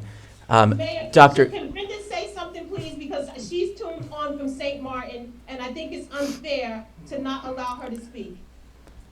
All right, Brenda, you I got. just want to say very shortly that this project and this whole saga has been going on since 2013, and it's been publicized in the press. We had CBS News come out several times, so it's unfortunate that, you know, some people don't really know what's really going on with this project. But the other thing I'll just say as well is the project has, if the ZBA had not settled it, or at least come to some conclusion, we wouldn't even be right here what we're doing right now. That's what we're just talking about, kicking the can down the road. And we're not putting it back to the Board of Trustees because we want to. We want to go, we've been trying to go through the process. The town, when you read that, whatever you read, the town has saying respectfully, they feel that that's the correct order. Mhm. But at this point, I've spoken to Fred recently and Jay, and they're ready to see if we can take this project out of the village hands, but that's really not what we're trying to do. We're trying to do the right process. And, I just hope that, the other thing I'm gonna say, and I'm gonna get myself in trouble right now, I'm gonna get myself in trouble, I know I am. Are you sure you want to do that, Brenda? Yes, I do. The Okay. thing that I want to just say respectfully is, I think it's really a disservice to us who do a presentation that the board has discussed this prior, knowing exactly what's going on, and that's, I think, what keeps being the problem. I mean, I was an assistant to the mayor and recording secretary. The board would meet in the room first, discuss what's on the agenda, have any kind of questions or answers or what's going on. So when you come out to present to the public, everybody on that dais knows what the hell is going on or what's going to be going on. Maybe you're going to agree on everything, but at least you have an idea what's going on. And I don't see that, which is caused tonight, issue. You're correct, Brenda. You're That is absolutely absolutely correct correct. about that, Brenda. The mayor does not speak to us. So Well- because he doesn't speak to you, this project's gonna suffer, we gotta grow up. No, the point is very clear that I'm trying to make is, like Gina said, if she knew some information, maybe she'd done her research. She might have changed her opinion about it, but I don't know about that. But at least you'd have had the opportunity to do your research and maybe found the CBS News report and found some, a lot of articles that talked about what has been going on with this saga since 2013. But the point I'm making is, and like I said, I'm getting myself in trouble. You guys need to talk this stuff out before you come out to present, and I'm going there. I have to. Okay. I agree, Brenda. Thank you for saying that. I agree with that wholeheartedly. Wholeheartedly. We're trying to do the best job for this village. I can assure you that. And we want it to work well and be smooth. If I could just add, this is very troubling to me because I'm sorry. I am actually, Brenda, I'm actually, as you know, you and I have talked, I'm in favor of this project. I think the house should be rebuilt. I think that I'm fine with the museum. I don't think there's a problem with the traffic. I don't think there's a problem with anything about it. My problem is the ZBA's got to make a decision, but I do not feel that this Board of Trustees should be putting pressure on the independent land use boards. And I feel that for the Historical Museum wants to build a pergola. The land use boards are having issues with it. I don't think we should put pressure on the land use boards to change things around for that application. I don't think the mayor should be trying to figure out different ways to get this done by, again, eviscerating the land use boards. The land use boards need to be independent. I served on one for 15 years or whatever. They need to be independent and not subject to the pressures of this board or the mayor. Well, like I said, I think that has been the process. But I'm not gonna go there today, and privately, when I get back, I will come to your office and I will sit down and tell you some of the serious things, or you can even go to some of the back meetings and witness for yourself. Some of the things that were said during some of those meetings was just really, I'm just gonna go there, very, very racist. I'm just gonna go there, I have to, I'm sorry. I'm sorry, and that's why, the feeling that we're having is so intense. We're professional people. We've had a lot of patience, but we've seen some things go down that's out of our hands. It's in the ZBA's hand, or it's in the village's hands. And it's not out of our, we sit there and we have to fold our hands back to watch this go on, and we can't do anything. We've done everything that they've asked us to do, to the point where it came to, someone had to make a decision. And that's where all of this has now come to, because they had not been able to make a decision. And now you're saying they're talking, how long have they been talking to the ARB? At this point, that happened almost a year ago, when, the ZBA was supposed to make a decision. So how much talking and what's gonna happen? No, well, Brenda, I do, but Where is the pressure? Trustee Stevenson, I would like to know where this pressure is coming from, because if there was pressure, we would have an answer. There's no pressure. What we have said to ourselves to not make ourselves go crazy is that, the property is in its current state, and it's been 3 administrations, and it's still this way. So we haven't applied, only pressure that we've applied is we want to answer on ZBA, yes or no. And they refuse to give it to us because they don't want an Article 78. Well, guess what? We are seeking alternative measures to move this project forward. I can't believe the comments that said, Dr. Key said, well, I can't believe how we are being treated. I can't believe how this project is allowed to linger. How do we move forward?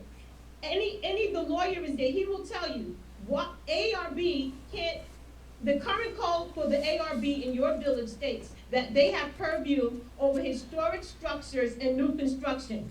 This project doesn't fall in neither of those categories because the ZBA hasn't voted yes or no, so we don't even have a construction plan to present to the ARB, and that's have been said. So just for the general public, I want to make sure that they understand that yes, we are frustrated because we have followed the rules. But the only persons that don't seem to follow the rules is the appointed boards. And that's why we're coming to you, the elected officials, to make a decision on how we move forward. The only alternative now is, like Brenda said, to ask the town, because if you don't know, the intermunicipal agreement that we currently have with the village is not in compliance. They haven't been in compliance. And we have gone to the CPA in the town, and they said, look, there's other projects that they have that they don't have another department in government. And that's gonna be the alternative because it doesn't seem that the village is willing to do its part in this whole project. And so with that, if we have to go and sever the intermunicipal agreement and go through a redesign, that's what we'll do. But at this point, all of the NIMBYism and spot zoning, that has nothing to do with this project because this is a village property situated in an area that already has arts and music, etc. Thank you, Dr. Key. I'm just going to say one last thing. We'll wrap this up. I just wanted to encourage the board to use the work sessions as a venue to discuss public business. The fact of the matter is that we're not allowed to discuss zoning as a 5-person body in private. That would be that is just not permitted. So this is our venue to do so. Perhaps maybe a suggestion I could make is if we want to have a more intimate discussion, we can just sit down at a table and have a regular a work session meeting like the Planning Commission. Something where we can all get together, work together, and discuss this in the public. But that is the issue. We do have to discuss this in the public because that is what New York State law requires. So that is just another suggestion I'd like to make is if it means, if people would like to hear more in advance, we could always just sit together in a more traditional work session format. But ultimately, this is what we're here for, and we'll keep on moving. I just wanted to point that out. So we now have one final presentation. Thank you, Mayor. We forgot to say thank you, and thank you, Trustee Mager. Thank you. Brown and Peterson, please don't charge it to our heart, charge it to our head. We are passionate, but we love you all, and we love everyone, and we want peace and love. Thank you. Thank you, Dr. Key, and thank you, Brenda. I'm coming down to visit you, Brenda. Come on down.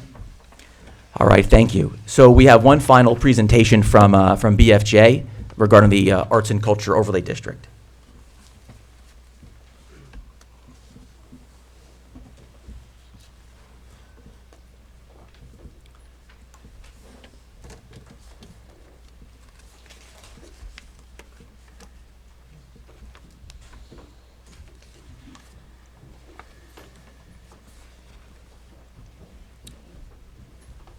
Good evening, Mayor, Board of Trustees. Can you hear me? Yes. Okay, great. Well, thanks for inviting me to speak tonight. I was meeting with you to go over some of the kind of highlights for the Arts and Culture District. We sent a memo to the board, I believe it was in October. I don't have the exact date in front of me. It was revised very slightly, but I can kind of provide and run through the details of that, of the district. But really the intent of the Arts and Culture District, which is focused around Jobs Lane and Ponds Lane in the village center, is to do what you can from a zoning perspective to encourage arts and cultural uses and really reinforce the village scale in that historic portion of the village center. And so what the district includes is a map kind of showing the areas where it would apply. We discussed a slight reduction in building height for properties along Jobs, and that would basically just be for all commercial properties. it would require that, if a building went up to 35 feet, which is the maximum height right now, those buildings would have to be pitched roofs. If it was all commercial in nature, the maximum height would be 30 feet. This regulation, I think, is very similar to what is in East Hampton. And so it would just be kind of a fine-tooth kind of providing a little more detail, encouraging pitched roofs. That is consistent with the built fabric along Job's Lane. So we don't see that as a major shift, but would just help to kind of reinforce that should there be development in the future. Noah, can I just ask one yes. question? So Yes. if you go up to 35-foot height though with the pitched roof, that was also to contain apartments, is that correct? Residential units above commercial? It would, I suppose in some ways it would basically, would slightly limit probably the amount of gross floor area you might be able to achieve if you had a pitched roof compared to a flat roof at 35 feet or 30 feet. So it would. But because I know that we were trying to encourage apartments on the second floor of buildings in the downtown area, and Right. so I thought part of this again was that you would get that additional height if you were to put in a residential apartment as opposed to just commercial or office or something like that, because we were really trying to encourage residential units in the downtown. I think that's correct to some degree. I guess just the way that it's put. I mean, right now the regulations allow for 35 feet, and so what we are saying is you can only achieve that if you have residential, basically on upper floors. Okay, So well it's that I more of like. a- Yeah. It's more of a, I wouldn't say it's a carrot, an incentive, but it's just a slight tweaking of the regulations. Okay, thank you. But Trustee Manger, two-story house, 10-foot ceilings, you got 20 feet, pitched roof, you're never gonna get to 35 feet. I mean, Yeah, 35 feet is. It's pretty high. is, Oh, yes, I agree. there- I agree. There are some buildings that are exceed 35 feet in that portion, but only by, a foot or two. The heights don't go that much higher than that. right. Yeah. No, I'm in agreement with that. Okay, thank you, Noah, for that part. One is, another is to improve wayfinding and signage. Another is, and that also, could be done with non-zoning kind of mechanisms. We talked about defining arts and culture uses, which are not actually defined right now in the zoning code. So that might make it a little bit easier and avoid maybe some future complications when it comes to zoning. Also defining a temporary arts use designation, so to allow temporary uses potentially to fill vacant spaces and make sure that that downtown area is vibrant. And then also providing for some more artist or live workspace above the ground floor level by special permit. And again, that would be to kind of promote the use of some of those spaces, or at least open it up to people who might want to work and also have some studio space and live in those areas in the downtown. So again, as I mentioned before, there were some slight tweaks. We refined the maximum size of commercial tenants and settled at 6,000 square feet, which we felt it wasn't kind of too cumbersome for the existing buildings in that area. And that would be 6,000 square feet per tenant, not per building. So if there's a building that has multiple uses, it really would apply to each of those individual uses. And the next step for us is to kind of confirm the memo that we sent with our zoning approach. Once that's confirmed, we can write up the zoning. We did need a small supplementary budget. We had a lot of back and forth, which I think was good and productive and helped us get where we are today. But unfortunately, we're out of budget to finish the zoning. It's not a tremendous amount of work, but we would just need that to continue and deliver something in writing for you to review and potentially adopt. So, Noah, we do have two resolutions on for the supplemental portion of the meeting. One for that and another also for the workforce housing overlay district in the office district. So those are on for later today. Okay. And I'm happy to kind of give a rundown of that other proposal as well, if you would like to hear that. Jesse? Sure, we'd love to hear that. Thank you. Okay, so I think the idea of the workforce housing was and let me just bring up my notes here, so just give me one quick second. But was to look at properties, likely in the various office districts in the village. So there are 2 different office districts. And we look at kind of an incentive approach, or not an incentive, but broadening the uses to allow for some residential in those office areas. And so it's presumed that if you added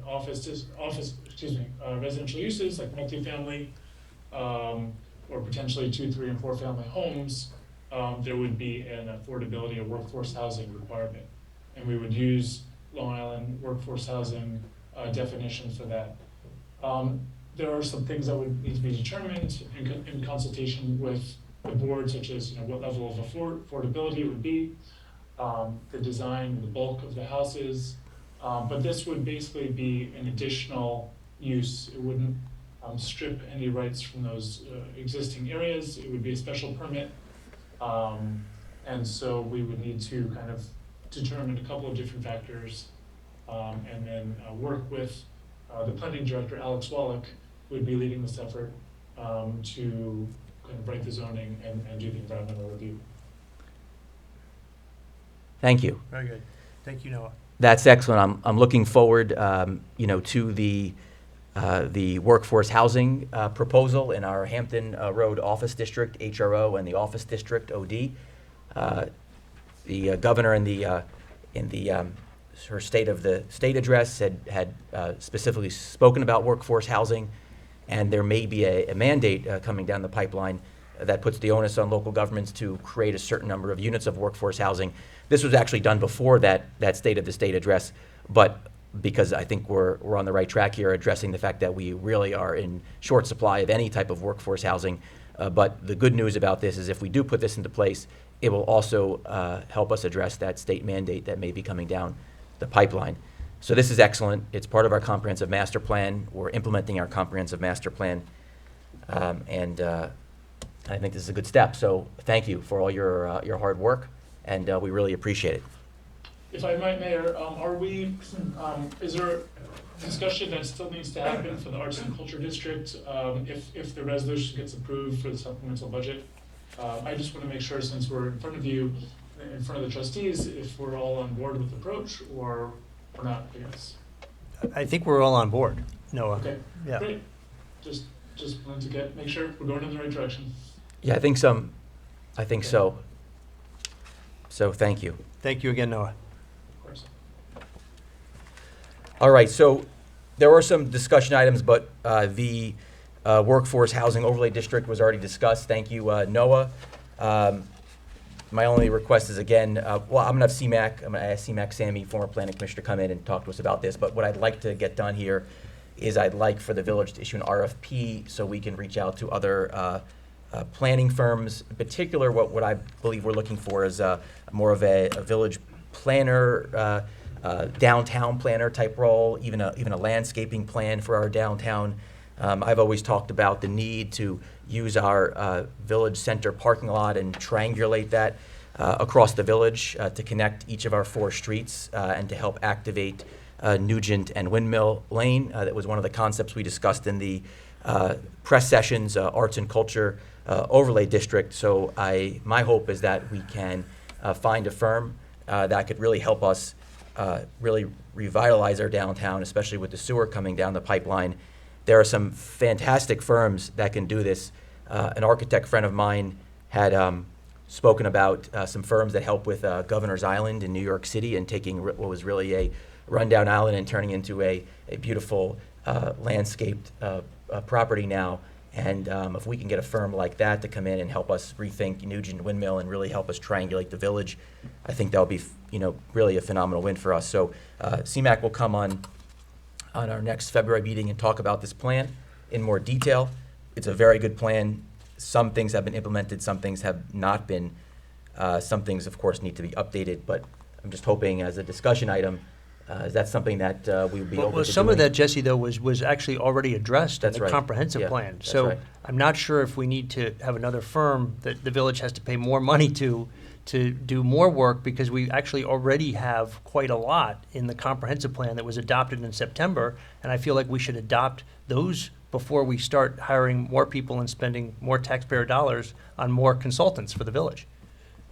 Well, we have a beautiful downtown, and I understand that concern. The comprehensive master plan, more as an overview, and does call, it actually says in the comprehensive master plan, the need for further study. So, for example. It's certain items with parking and things like that, Right. yes. So- I'm aware of that. I was very involved in writing the comprehensive plan, as you know. Right.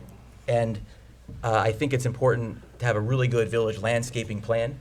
You've got streets like Nugent and Windmill Lane that really are not representative of the beautiful Southampton village that we have. And to come up with that type of landscaping and plan is really, I think, imperative for the village, and I think money well spent, because that will be something that will be a lasting legacy for years to come if implemented. So that's really all I'm asking for, but I think if we can hear a little more from CMAC, former planning commissioner, we can ask him some questions.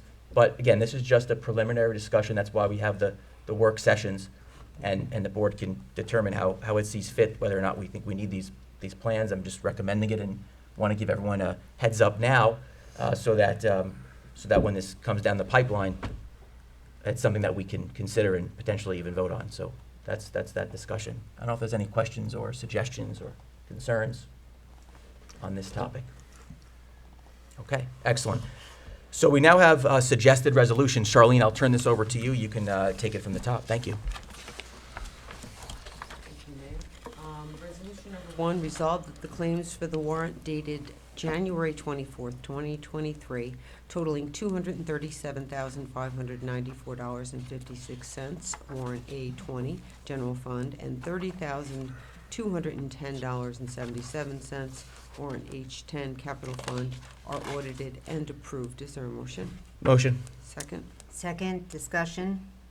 Can you be more specific exactly what this line item is, Charlene? Which one? Which line item? This one, why we transferring 200 and the warrant? No, this is the payment of the The whole bills. payment, okay. Yes. I have budget transfers later down. Separate. separate Oh, that's resolution. I'm sorry, that's a total number. Yes. And the $30,000 in the capital fund, what was that for, Charlene? Actually, those are for the Old Town bioswale. Okay, thank you. So most of that work was completed, phase 1. Any other questions? All in favor? Aye. Any opposed? Resolution number 2, resolved that the Board of Trustees approves the salary increase for Captain Suzanne Hertow to $201,500 per annum, who is serving as the acting chief of police until a new chief is appointed. Is there a motion? Motion. Second? Second. All in favor? Aye. Any opposed? Resolution number 3, resolve the Board of Trustees recognizes the election results of the officers for the 2023 Southampton Village Ocean Rescue as follows: Chief Alexandra King, First Assistant Chief Joshua Bellry, and Second Assistant Chief Vincent McGann. Is there a motion? Motion. Second? Second. All in favor? Aye. Any opposed? Resolution number 4, resolved that the Board of Trustees adopt the procurement policy for 2022-23 as revised, final review of procurement policy attached dated 12/21/22. These are the changes that were recommended by Chairman Antonanti of the Budget and Finance Committee at a prior meeting. And this was in accordance with New York State, guidelines or whatever? Yes. Yes, okay.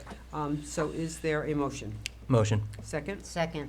All in favor? Aye. Any opposed? Resolution number 5, resolved that the Board of Trustees authorizes the Parks Department to order their vehicle pickup truck that is currently slated in the 2023-24 capital budget. We're having a 18-month waiting lag period time for pickup trucks, so they want to order it now.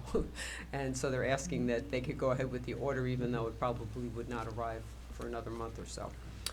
So is there a motion? Motion. Second? Second. All in Quick favor? discussion, wait, was this also recommended by Weeks? I mean, sorry, Yes, Steve it Phillips? was. yeah, It was requested by No. Steve Phillips and by John Flick. okay, thank you. Okay, so all in favor? Aye. Aye. Any opposed? Resolution number 6, whereas the Board of Trustees have supported and approved the Southampton Historical Museum's grant application, which has been awarded a grant, they've been awarded a New York State grant for the restoration project of the Rogers Mansion in the amount of $500, along with the village match of $699,000 for It was total. 500,000 for the, you said $500. It's 500,000. Oh, 500,000, sorry. $699,000 for the total project cost of just under $1.2 million. Now therefore be it resolved that the Board of Trustees approves the appropriation of unreserved surplus to fund the village match of $699,000. Is there a motion? Motion. Second? Second. All in favor? Aye. Any opposed? Resolution number 7, resolved that the Board of Trustees approves the appropriation of unreserved surplus to budget fund, to fund a budgetary shortfall in legal contractual expenses as follows. Increase appropriation of unreserved fund balance in the amount of $250,000. Increase legal contractual expenses in the amount of $250,000. Is there a motion? Motion. Second? Second, All in, discussion. Trustee Trustee Aresta? I have some questions concerning, I was reviewing some of this. I mean, that's a lot of money, $250,000 that we have to take from, to put into this line item. And this is 6 months into the budget period?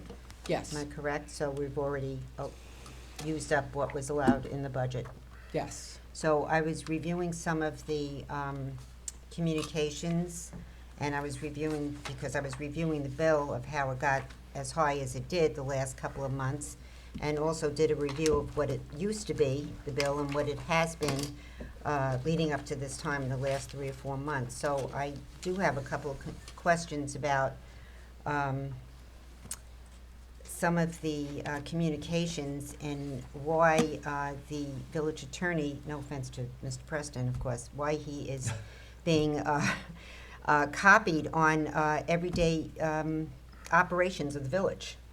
I have numerous, I asked, I questioned Charlene about this, and she provided me with a number of communications that I don't see why. For instance, you get an application for a laborer, and you CC Andrew about it. I don't understand that, and as I was reviewing the bills, we get billed for every time he reads an email. So I went through a few of them, and I realized that a lot of these are just operational. And is this usual that the village attorney would be copied on operational procedures in the village? I mean, correct me if I'm wrong, I don't see this as being usual. I'll say the volume of emails from this village is higher than any other village by a substantial factor. With respect to an individual email, I can't comment. No, well, these are just examples that I'm bringing out. There's also. Trustee Aresta, I'd be happy to answer that if you Well, want. I'm not Okay, finished. sure. I just want to bring something else up, and one in particular that happened in the month of December when, because this caught my eye, this memo here, why Andrew was, Mr. Preston, excuse me, copied on emails that concern Santa coming in on the helicopter. I mean, these are operational, there's nothing that has to do with anything except for we're talking about maybe Santa, it was actually a school thing. It was not something that the village, they wanted even the village on school grounds at that time. So it's just, I'm looking at this and I just don't understand why you're CCing the village attorney on all this. So I also have a chart here of what the expenses were in the last 3 months, maybe 4 months. They have tripled and quadrupled the bills for the attorney. So I just think that should be brought. I mean, you always speak about transparency, and this is an absolutely a tremendous amount of money to an appropriation of unreserved funds to legal contractual expenditures in the amount of $250,000. So I just think that the public should have some clarity on this. Sure, thank you for bringing that to the attention. I really appreciate that, you doing your fiduciary responsibility. If I may, I'd just Yeah, like to please. speak briefly to that, that if any member of the board has any questions about work that I'm performing, I'm happy to explain billing entries or what I'm doing and why. And as you stated, a No, I don't have any majority. questions about what you're doing. I'm having questions why you're even receiving half of this. And that's my concern, because that's a big chunk of what this legal bill is. I understand. So, and the appreciate mayor always says how transparent he likes to be, and so I'm just, I want to bring this to the public's attention, because this is an unbelievable amount of money. Trustee Aresta, did you do any calculations as to which person on this board is generating the vast majority, or even a breakdown of every trustee's? Well, what really caught my attention was the emails, because I just didn't think, I didn't understand why Mr. Preston is being copied on operational issues. I thought that was odd. I will say, I do get Is it usual that the village attorney weighs in on operational issues? I mean, isn't that that's the job of the village administrator? Sometimes I do weigh in on operational issues in other villages. These are responsive actions. So I'm receiving a request from my client. Oh, and I know. I'm not saying responding it's to you. It's not you that's putting your name in that CC line there. I'm just asking you, is that usually it's not in the village attorney's purview to have a say on everyday operations. Is that not correct? It's that is the job of the village administrator. It is the purview of the village administrator's office. There you go. From time to time, I definitely do get operational questions from a number of villages. This many? You said it was absolutely a lot of emails. The answer is no. Okay, thank you. Not that many. Okay. Thank you. Appreciate you doing your fiduciary responsibility. I would just state that I think as a best practice, there should be a single point person here, because a lot of us do pick up the phone and call the village attorney, not Okay, just so Andrew. that's also, If you'd allow me just to Yeah, well, I just to have speak. that for executive session. And Andrew knows when I call him, I'm pretty tight on time. So I think it's just a good practice to have one point of contact or 2 points of contact. And then, of course, these bills are subject to FOIL. They're public information, and they are public. So this is the public's bills to review. And then lastly, I rarely use Vince Toomey's office. I generally try to call NICOM as much as possible to save the village money. And it is true. When I first started, Vince Toomey's bills would be $1,000, $2,000, $3,000 a month. In our resolutions, they were $16,000. I don't speak to Vince Toomey. I haven't spoken to him in 2 months or so. So I think that we've also kind of had double the bills from our village attorney and from Vince Toomey's office. And we're an active village, but I generally find it a better practice to copy the attorney rather than call him up and get a point 15 or 0.15. So On everyday operations? I think that each one of us is, if you look through the bills, we're all responsible for them. And I think if this is a good, valid concern, and I think we need to work together as a team to try to reduce these expenditures. But I really appreciate you doing your fiduciary responsibility to the village, and I know you're in the Budget and Finance Committee, and thank you so much, and I really appreciate your due diligence there. So unless there's any other comments, I think moving forward to a vote would be great. All in favor? Aye. Aye. Any opposed?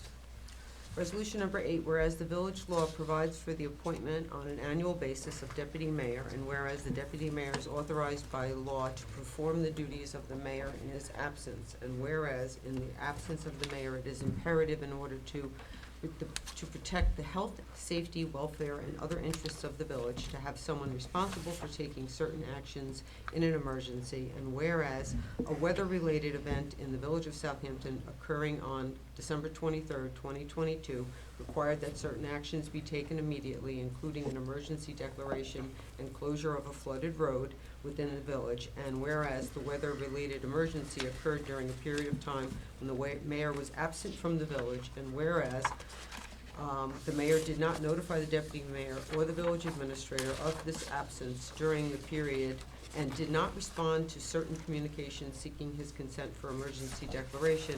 And whereas the deputy mayor and other village officials were required to take certain steps to protect the village's interests during the emergency, and whereas in order to prevent a reoccurrence of these events and prevent delays in the implementation of emergency actions in the mayor's absence, and to provide clear guidance to village officials on their responsibilities during periods of absence, therefore be it resolved that in the event that the mayor is aware that he or she will be absent from the village, otherwise available to perform his or her duties for a period in excess of 24 hours, the mayor must notify the deputy mayor and village administrator of that expected absence or unavailability in person or by telephone and by email.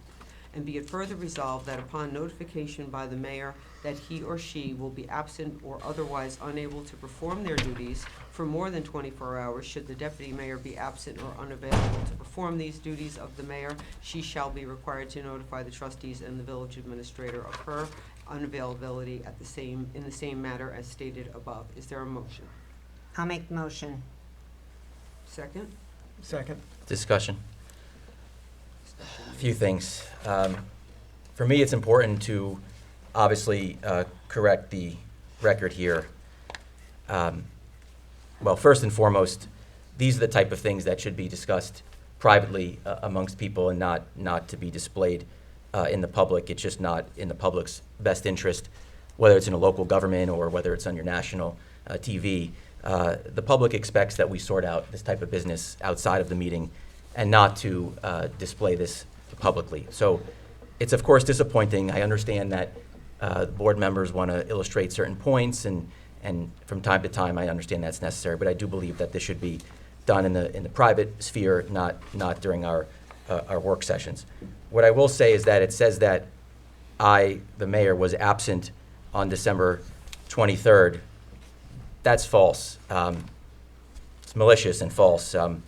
Here's an email. Patrick, you mind putting this on? Can you get the screen here? I've got an email exchange between me, the village administrator, the village clerk. An email sent at 11:16. Thanks, Andrew. Please extend the state of emergency till Tuesday, December 27th at noon. When done, please add my e-signature. I was here in Southampton. Good work, teamwork here between everybody. I was present. I was available. I was ready to help. So the fact that we're putting a resolution on the agenda that we're about to vote on saying that I was absent when I was clearly located in Southampton, to me doesn't make much sense. I also would say that it's just unusual to say that the mayor needs to inform the deputy mayor and village administrator if I leave the 6.4 square miles of this village for more than 24 hours. That's not what this is saying, Jesse. But that's what it says here. It says that upon notification by the mayor that he should be absent. That's exactly what this says. And also, I would add that with the use of modern technology, and obviously today we're hosting a hybrid meeting, every mayor, including Mayor Pontieri, who we saw through Johnson Controls, every mayor can do work without being inside the confines of a small village. So I don't believe this resolution is necessary. It's clearly not accurate given the email correspondence that I have here. It doesn't say that. You could have sent this from anywhere. You were not in Southampton. I was in Southampton. Okay, did you let me know, or did you let the village administrator know that you were going to be out of town? I was in Southampton. You are. I don't think that's true, Jesse. I have a picture in my phone. You would not. I have pictures of you on the beach, wherever you were in Puerto Rico or whatever. But anyway, that doesn't near here nor there. You did go away. Did you tell anybody that you were going away? Once again, this is trying to be transparent, and once again, this is an example of you not communicating with this board. Which, thank you, Brenda, for bringing that up before. Did you communicate to me as you used to communicate to me, and you would say to me, I'm going away this certain time, and you would give me the mayor phone. Everything was always covered in this village. There was a state of emergency. You did not answer our village administrator's calls. You did not answer Steve Phillips' calls. I believe Captain Herto was there. There was a whole group of us. And finally, when this came down the pike, because you sent it over, Andrew, thank you, the state of emergency, and nobody could reach you, I called Trustee Manger, so I would have a second to initiate the state of emergency. That's what happened, and that's the truth. And then I found out 5 days later, I believe it was because that was 2 days before Christmas, so that was on the 23rd. And then I found out 2 days after, because there was still people trying to reach you, and I messaged our village attorney, and I asked him if you were in town, because nobody knew where you were, and you weren't answering our messages. So, and that's when I found out that you were out of town. So it's just a courtesy, and I think for the safety of our village residents, that the mayor communicates to the village administrator and/or the deputy mayor if he's going to be out of town. I think that's a very simple request, as you used to do that, Jesse. Just to focus on this resolution again, and I'm happy to do that, I was in Southampton working and available to help in any capacity on the 23rd. So this resolution that we're about to pass is false. You were not reachable by phone. You did not return the messages. No, because Trustee what you're saying Resta, is not if you true. would politely You're retain saying order. something that's not true. I would just I politely would like ask you to speak the truth. to keep order in the meeting. That's my job But to it preside over just the meeting. irritates me when what you're saying is not truthful. That's all. I will add that again. I was, and I'm perfectly entitled to take a week off during the holiday season. Nobody says you couldn't. And I have my phone. I have great cell phone service, and I'm always available 24/7. In fact, on December 28th, I had a great call with Senator Chuck Schumer about the $5 million grant that we're getting. Let's stay to the topic at hand. And so I was doing my job as village mayor. Let's and stop politicking, and let's stick to the case at hand here. That's politicking. You did not and if you did have communications, why didn't you return anybody's calls? Why didn't you return anybody's texts? And it wasn't just from one person, it was from many people. Thank you. All in favor? Can we proceed of passing this? Please. Resolution? I'm in favor of passing it. Okay. Aye. Aye. Thank you. Any opposed? I'm opposed. The mayor opposed. Resolution number 9, resolved that the Board of Trustees approves the mayor or his designee to sign the contract with Johnson Controls contingent upon village attorney approval to conduct a sustainable infrastructure audit of village facilities and develop an energy solutions project. Is there a motion? Motion. Second? Second. All in favor? Aye. Any opposed? Resolution number 10, whereas on October 21st, 2022, the Incorporated Village of Southampton filed a mechanics lien upon the property of 120 North Sea Road, Southampton, New York, and whereas on January 19th, the financial obligations of the owner of said property cured the financial obligations underlying said lien to the satisfaction of the village, now therefore be it resolved that the village attorney is authorized to take necessary actions to vacate, void, and invalidate the October 21st, 2022 mechanics lien. Is there a motion? Motion. Second. All in favor? Aye. Any opposed? Resolution number 11. Whereas the population of deer has dramatically increased throughout the village of Southampton and has created a health and safety concern for residents, and whereas Suffolk County Deer Management has demonstrated that it meets the New York State licensing requirements to provide the village with deer management services, and whereas Suffolk County Deer Management possesses the education and training to provide such services as well as past experience with the village and its procedures, and whereas the Board of Trustees believes that Suffolk County Deer Management's retention therefore will be in the best interest of the village, now therefore be it resolved that the Board of Trustees approves the exception for professional and technical services contemplated by the Village of Southampton procurement policy and approves the proposal and contract with Suffolk County Deer Management to develop a deer management plan for the village in an amount not to exceed $20,000 to be paid from trustees' special projects. Is there a motion? Motion. Second? Second. All in favor? Aye. Any opposed? Resolution number 12, wherefore on January 12th, 2023, the Board of Trustees approved the tax liens, the sale of tax liens for all unpaid properties for the fiscal year 2021-22, to be held at 1 p.m. on Tuesday, March 14th, 2023, in the boardroom of Village Hall, 23 Main Street in Southampton, New York, and also directed that notice be effectively published in the official newspaper, the Southampton Press, and wherefore the village intends to purchase all eligible outstanding tax liens at said sale. Now therefore be it resolved that the notice of same shall be published in the official paper, the Southampton Press. Is there a motion? Motion. Second? Discussion. I just want everyone to be aware that while we will be selling these, it's very important to note that the village intends to purchase all eligible outstanding tax liens at said sale. So people should not be coming to Village Hall to try and purchase those, because the village will be purchasing all of them. Thank you. Thank you, Trustee Manger. All in favor? Aye. Aye. Any opposed? Resolution number 13, resolve the Board of Trustees accepts the letter of resignation for Thomas Cummings Jr., Police Officer, Southampton Village Police Department, effective January 17th, 2023. Is there a motion? Motion. Second?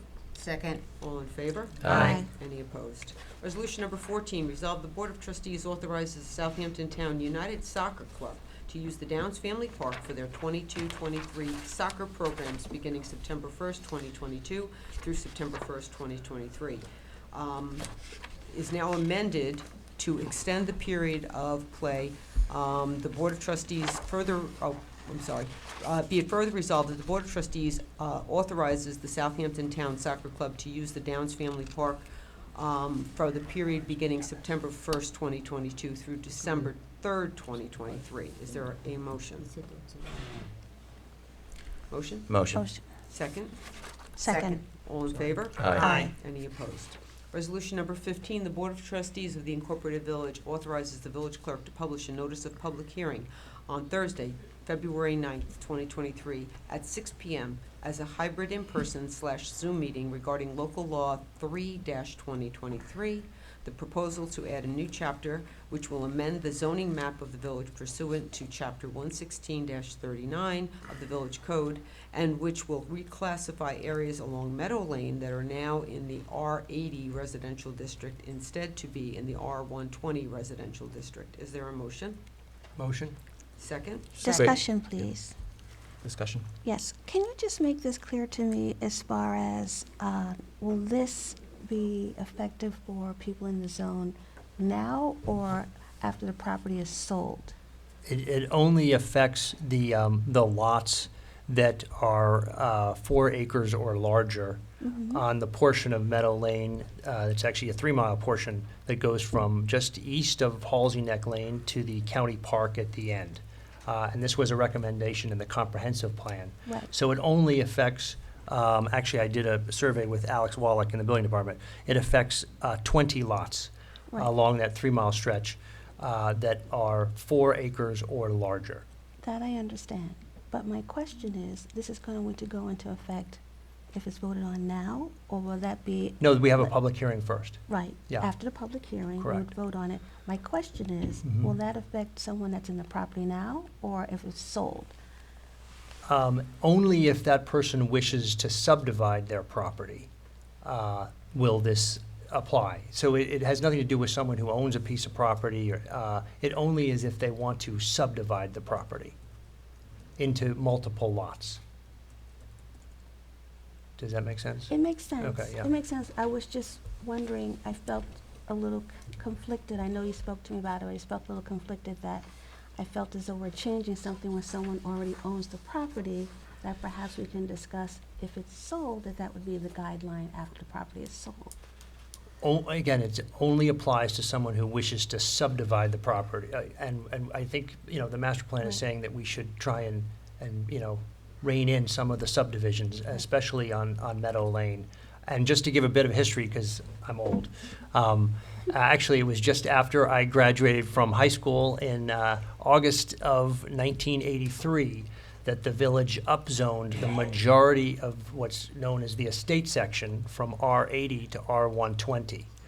So actually, the almost 1 mile of Meadow Lane from First Neck to Halsey Neck was changed from R80 to R120 for some inexplicable reason, they did not include the portion of Meadow Lane west of Halsey Neck Lane. So that just remained at R80. Again, I don't know why they did that. It's obviously an environmentally sensitive area. We were talking about sustainability earlier. There are a lot of wetlands on the Bayside. This actually only affects 2 lots on the Bayside. Most of the Bayside has been subdivided. There are 2 lots that actually are 4 acres or greater on the Bayside, but there are 18 lots on the ocean side that are 4 acres or larger. And so this is trying to, again, minimize the amount of subdivisions that can continue there. As you know, it's a dead-end road, one way in, one way out, and I think this would be good policy so that, again, Meadow Lane conforms to the rest of the so-called estate section, especially since the first mile of Meadow Lane was changed, as I mentioned, in 1983, but the 3 miles beyond Halsey Neck was not changed. For what reason, I don't know. And Trustee Manger, could I also point out that even if this change if resolution is passed, it does not absolutely prohibit the subdivision of those properties. The owners could still petition to the planning board and the ZBA to get variances. Absolutely correct. I mean, based on the situation of that property, based on, maybe wetlands. It just raises the bar. Yes, and again. And allows the village boards to at least weigh in on that subdivision rather than just happening as a matter of right. Correct. And I mean, as I said, I remember when the majority of the village was upzoned from R8 to R120, and why Meadow Lane was excluded, I do not understand. I don't know why. Thank you very much.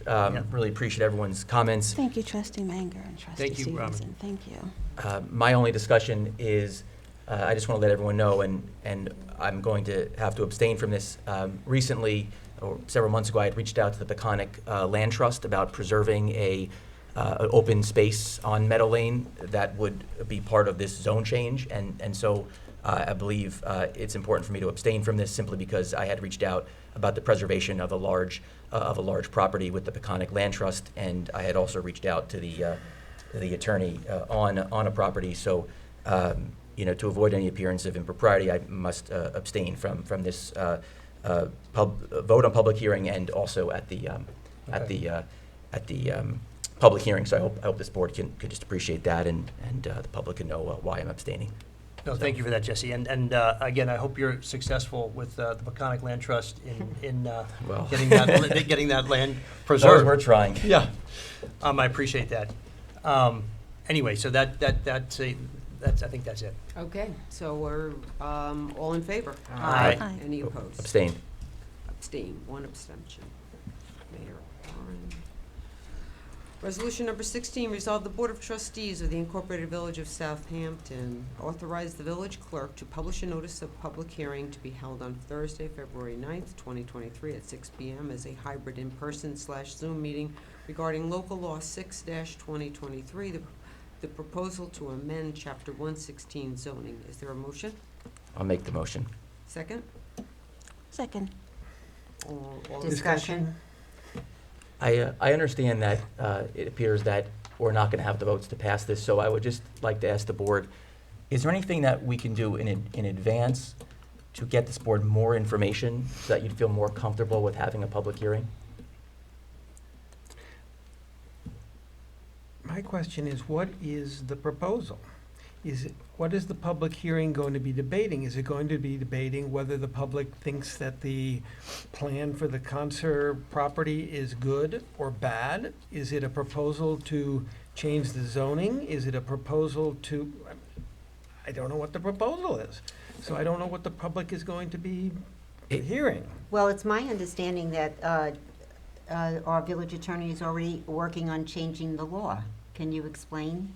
Sure. What, that came to my understanding earlier when I was questioning this. He can't change the law without a Well, he's public working hearing. on it.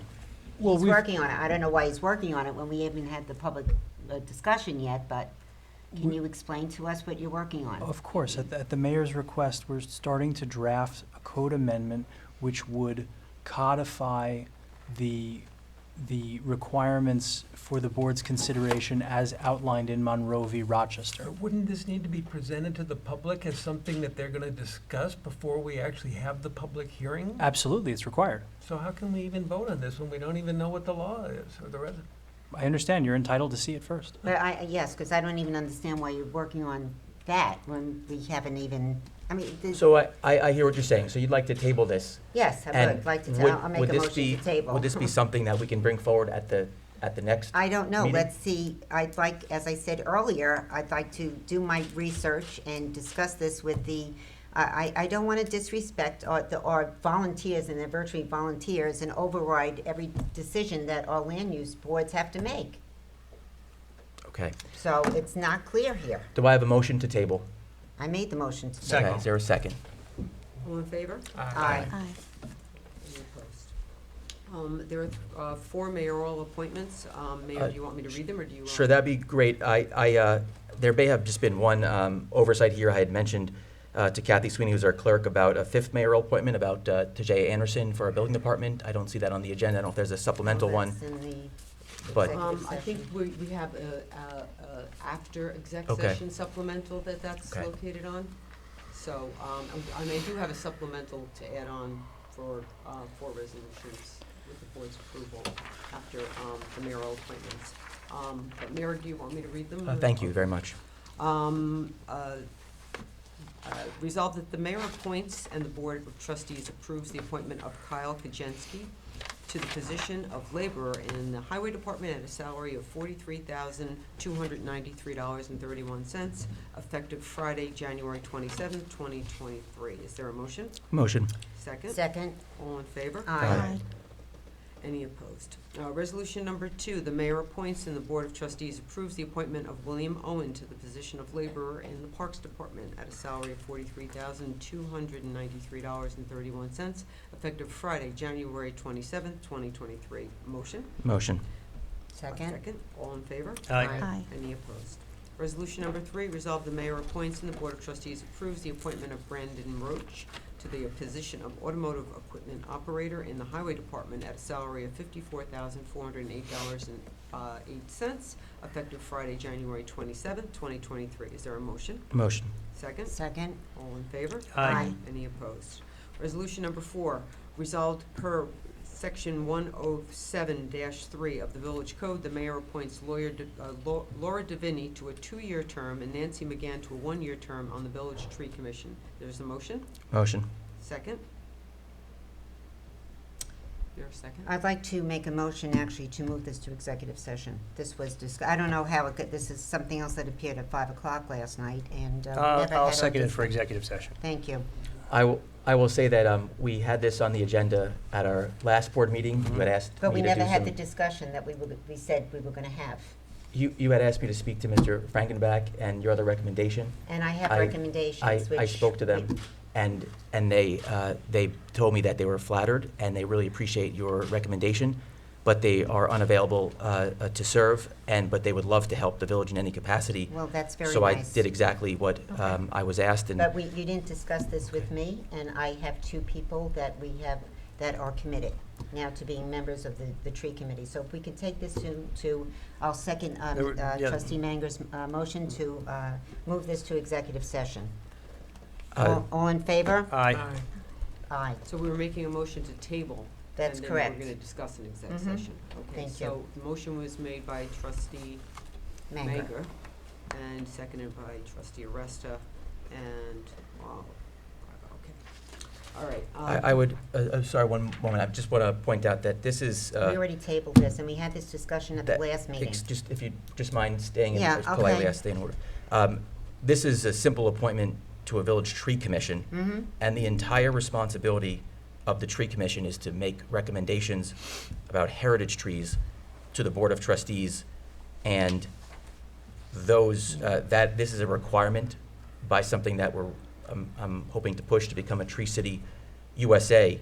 And so the roles and responsibilities of these 2 individuals are really not so great, but I know that they're very passionate about the job, and I did what I was asked to do, and I've reached out to your recommendations, and so ultimately, I just believe that if this board is unwilling to ratify a former trustee who's led the Public Works Department for over a decade, and Laura Deviney on our Planning Commission, who's a tree expert, for a simple village tree commission. If you guys are not willing to ratify that appointment, it doesn't seem like you guys are willing to ratify much.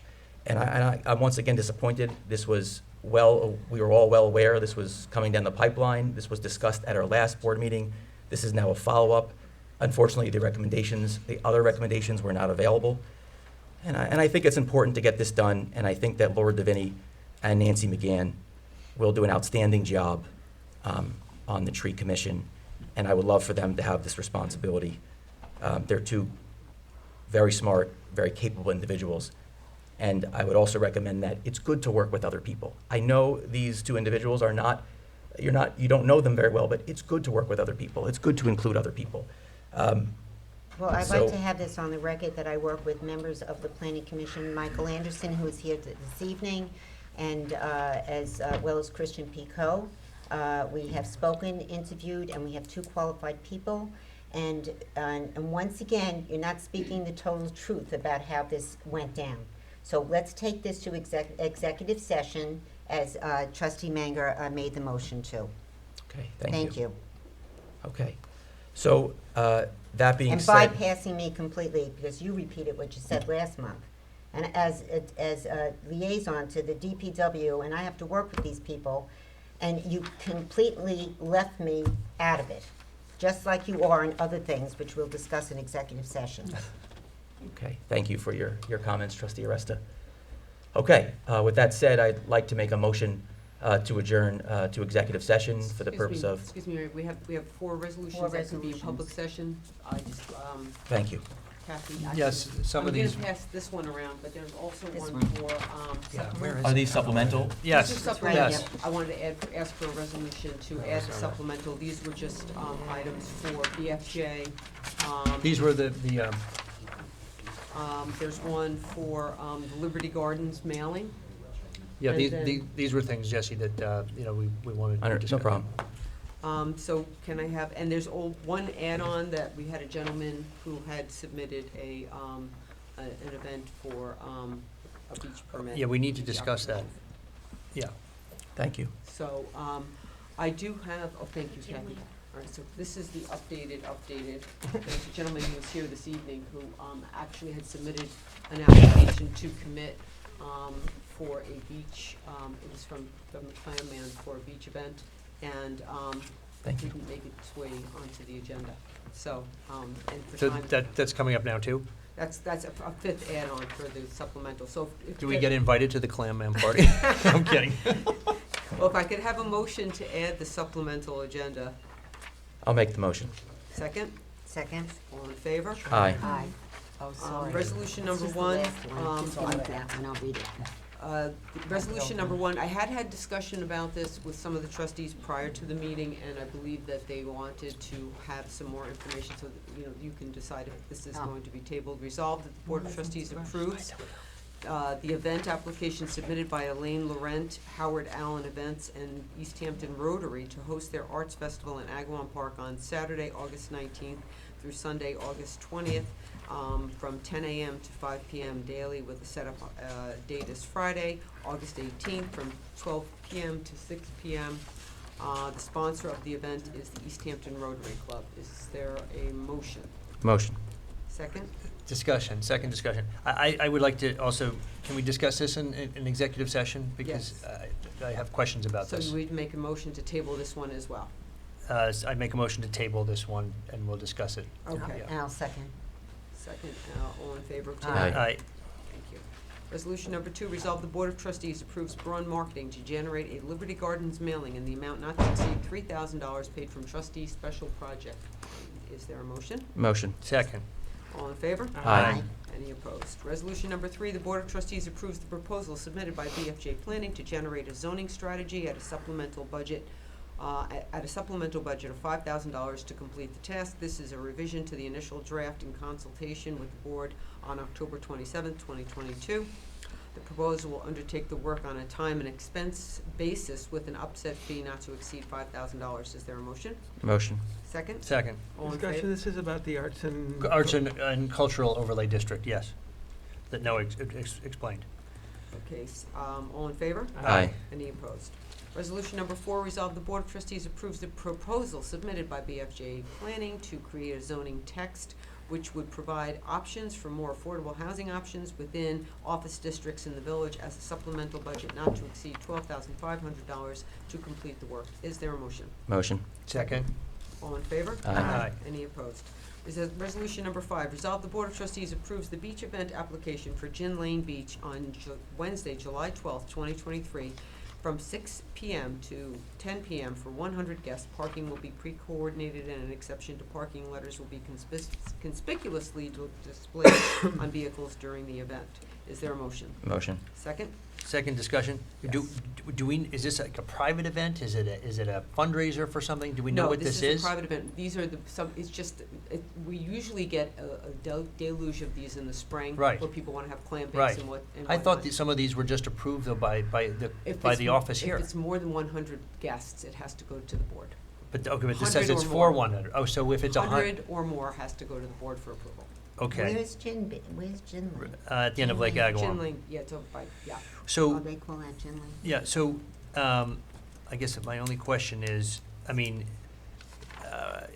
is there a way to, you know, have the police make sure that this doesn't become like 500 people or Yes. something? Yes. And that they're gonna be gone by 10 o'clock? Because I mean, I don't, Well, I No, know they that, I monitor know it. that. Yeah, That's okay. why they have All right, fees. all right, I just wanna make. We did amend the fee schedule. We did, for we did, I yes. know, so that, And I that's just one wanna of the make sure that reasons. the police are gonna be put to good use to make sure that this Yes, doesn't get out of and control. there is a cleanup fee and Okay. and whatnot. Okay. And they do, Parks Department actually goes down and inspects while the event's going on and then after to make sure that they clean up Okay, okay. all of the. Because someone could say 100 people and then say, invite everybody, yeah, Yeah, and the okay. police usually generally Okay. just drive by to make sure everything's in order. Thank So, you. Okay, good. Okay, so all in favor? Aye. Aye. Any opposed?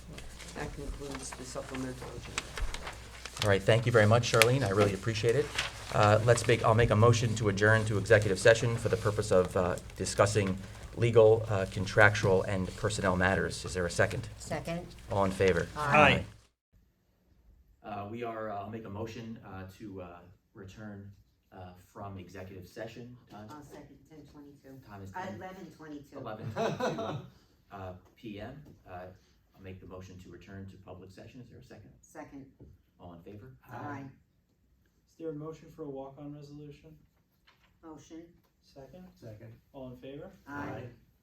Whereas employee number 3881 is employed by the village, and whereas disciplinary charges have been filed against same by the acting chief of police, now therefore be it resolved that employee number 3881 is hereby suspended without pay for 30 days pending the disposition of the charges. Motion?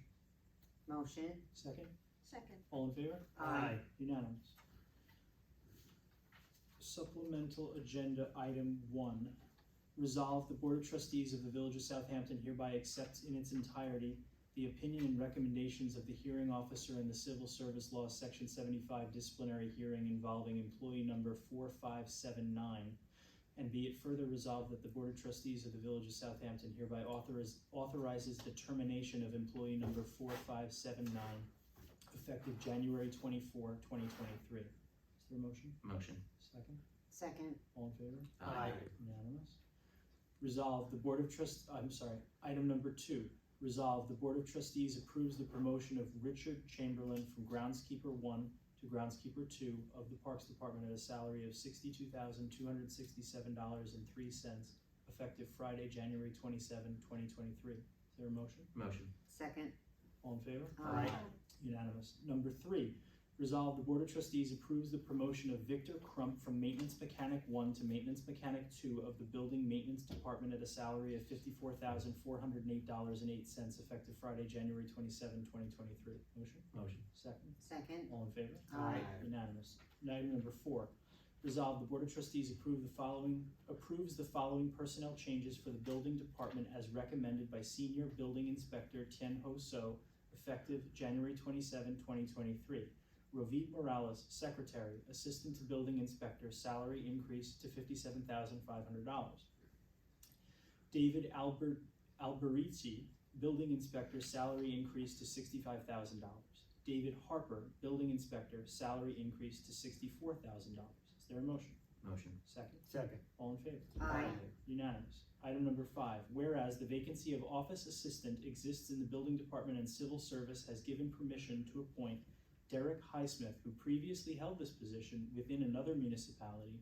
Now, therefore, be it resolved, the Board of Trustees appoints Derek Highsmith to the position of office assistant in the building department at a salary of $55,496.24, effective January 27, 2023. Is there a motion?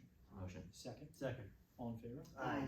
Unanimous. Item number 6, resolve the Board of Trustees appoint Tajay Anderson to the position of Secretary to the Planning Board in the Building Department at a salary of $51,000, effective January 27, 2023. Is there a motion? Motion. Second? Second. All in favor? Aye. Aye. Unanimous. Is there a motion for a second walk-on resolution? What is it? Verizon. I'll make the motion. Second. All in favor? Aye. Unanimous. Resolution. A resolution rescinding prior resolution 2021-218, a resolution referring to a license agreement between the Village of Southampton and SMSA Limited Partnership DBA Verizon Wireless regarding the utilization of 23 Main Street, Southampton, New York, 11968. Whereas the Board of Trustees of the Village of Southampton at a prior meeting of the Village Board held on or about February 22nd, 2022, approved resolution number 2021-218, authorizing the mayor to execute a contract with Verizon for the installation of a cell tower on Village Hall, incorporated herein by reference, and whereas on February 17, 2022, the Village of Southampton executed and transmitted a certain license agreement to Verizon Wireless with the effect of granting Verizon Wireless a license to install, operate, and maintain communication equipment within Village Hall, and whereas no action has been taken on the part of Verizon Wireless regarding the installation of equipment or the execution of the license agreement as required for a binding license agreement between the Village of Southampton and Verizon Wireless, and whereas Verizon Wireless to date has neither returned a signed version of the license agreement nor commenced installation of its communications equipment at Village Hall, now be it resolved upon the foregoing, the Village of Southampton has determined to rescind its offer regarding entering into such license agreement with Verizon Wireless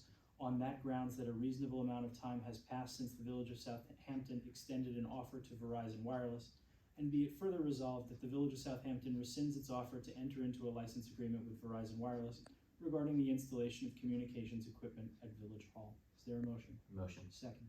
Second. All in favor? Aye. Unanimous. There are no more matters on the agenda this evening, Mr. Mayor. Thank you very much. I'll like to make a motion to adjourn the meeting. Is there a Second. All in favor? Aye. Aye.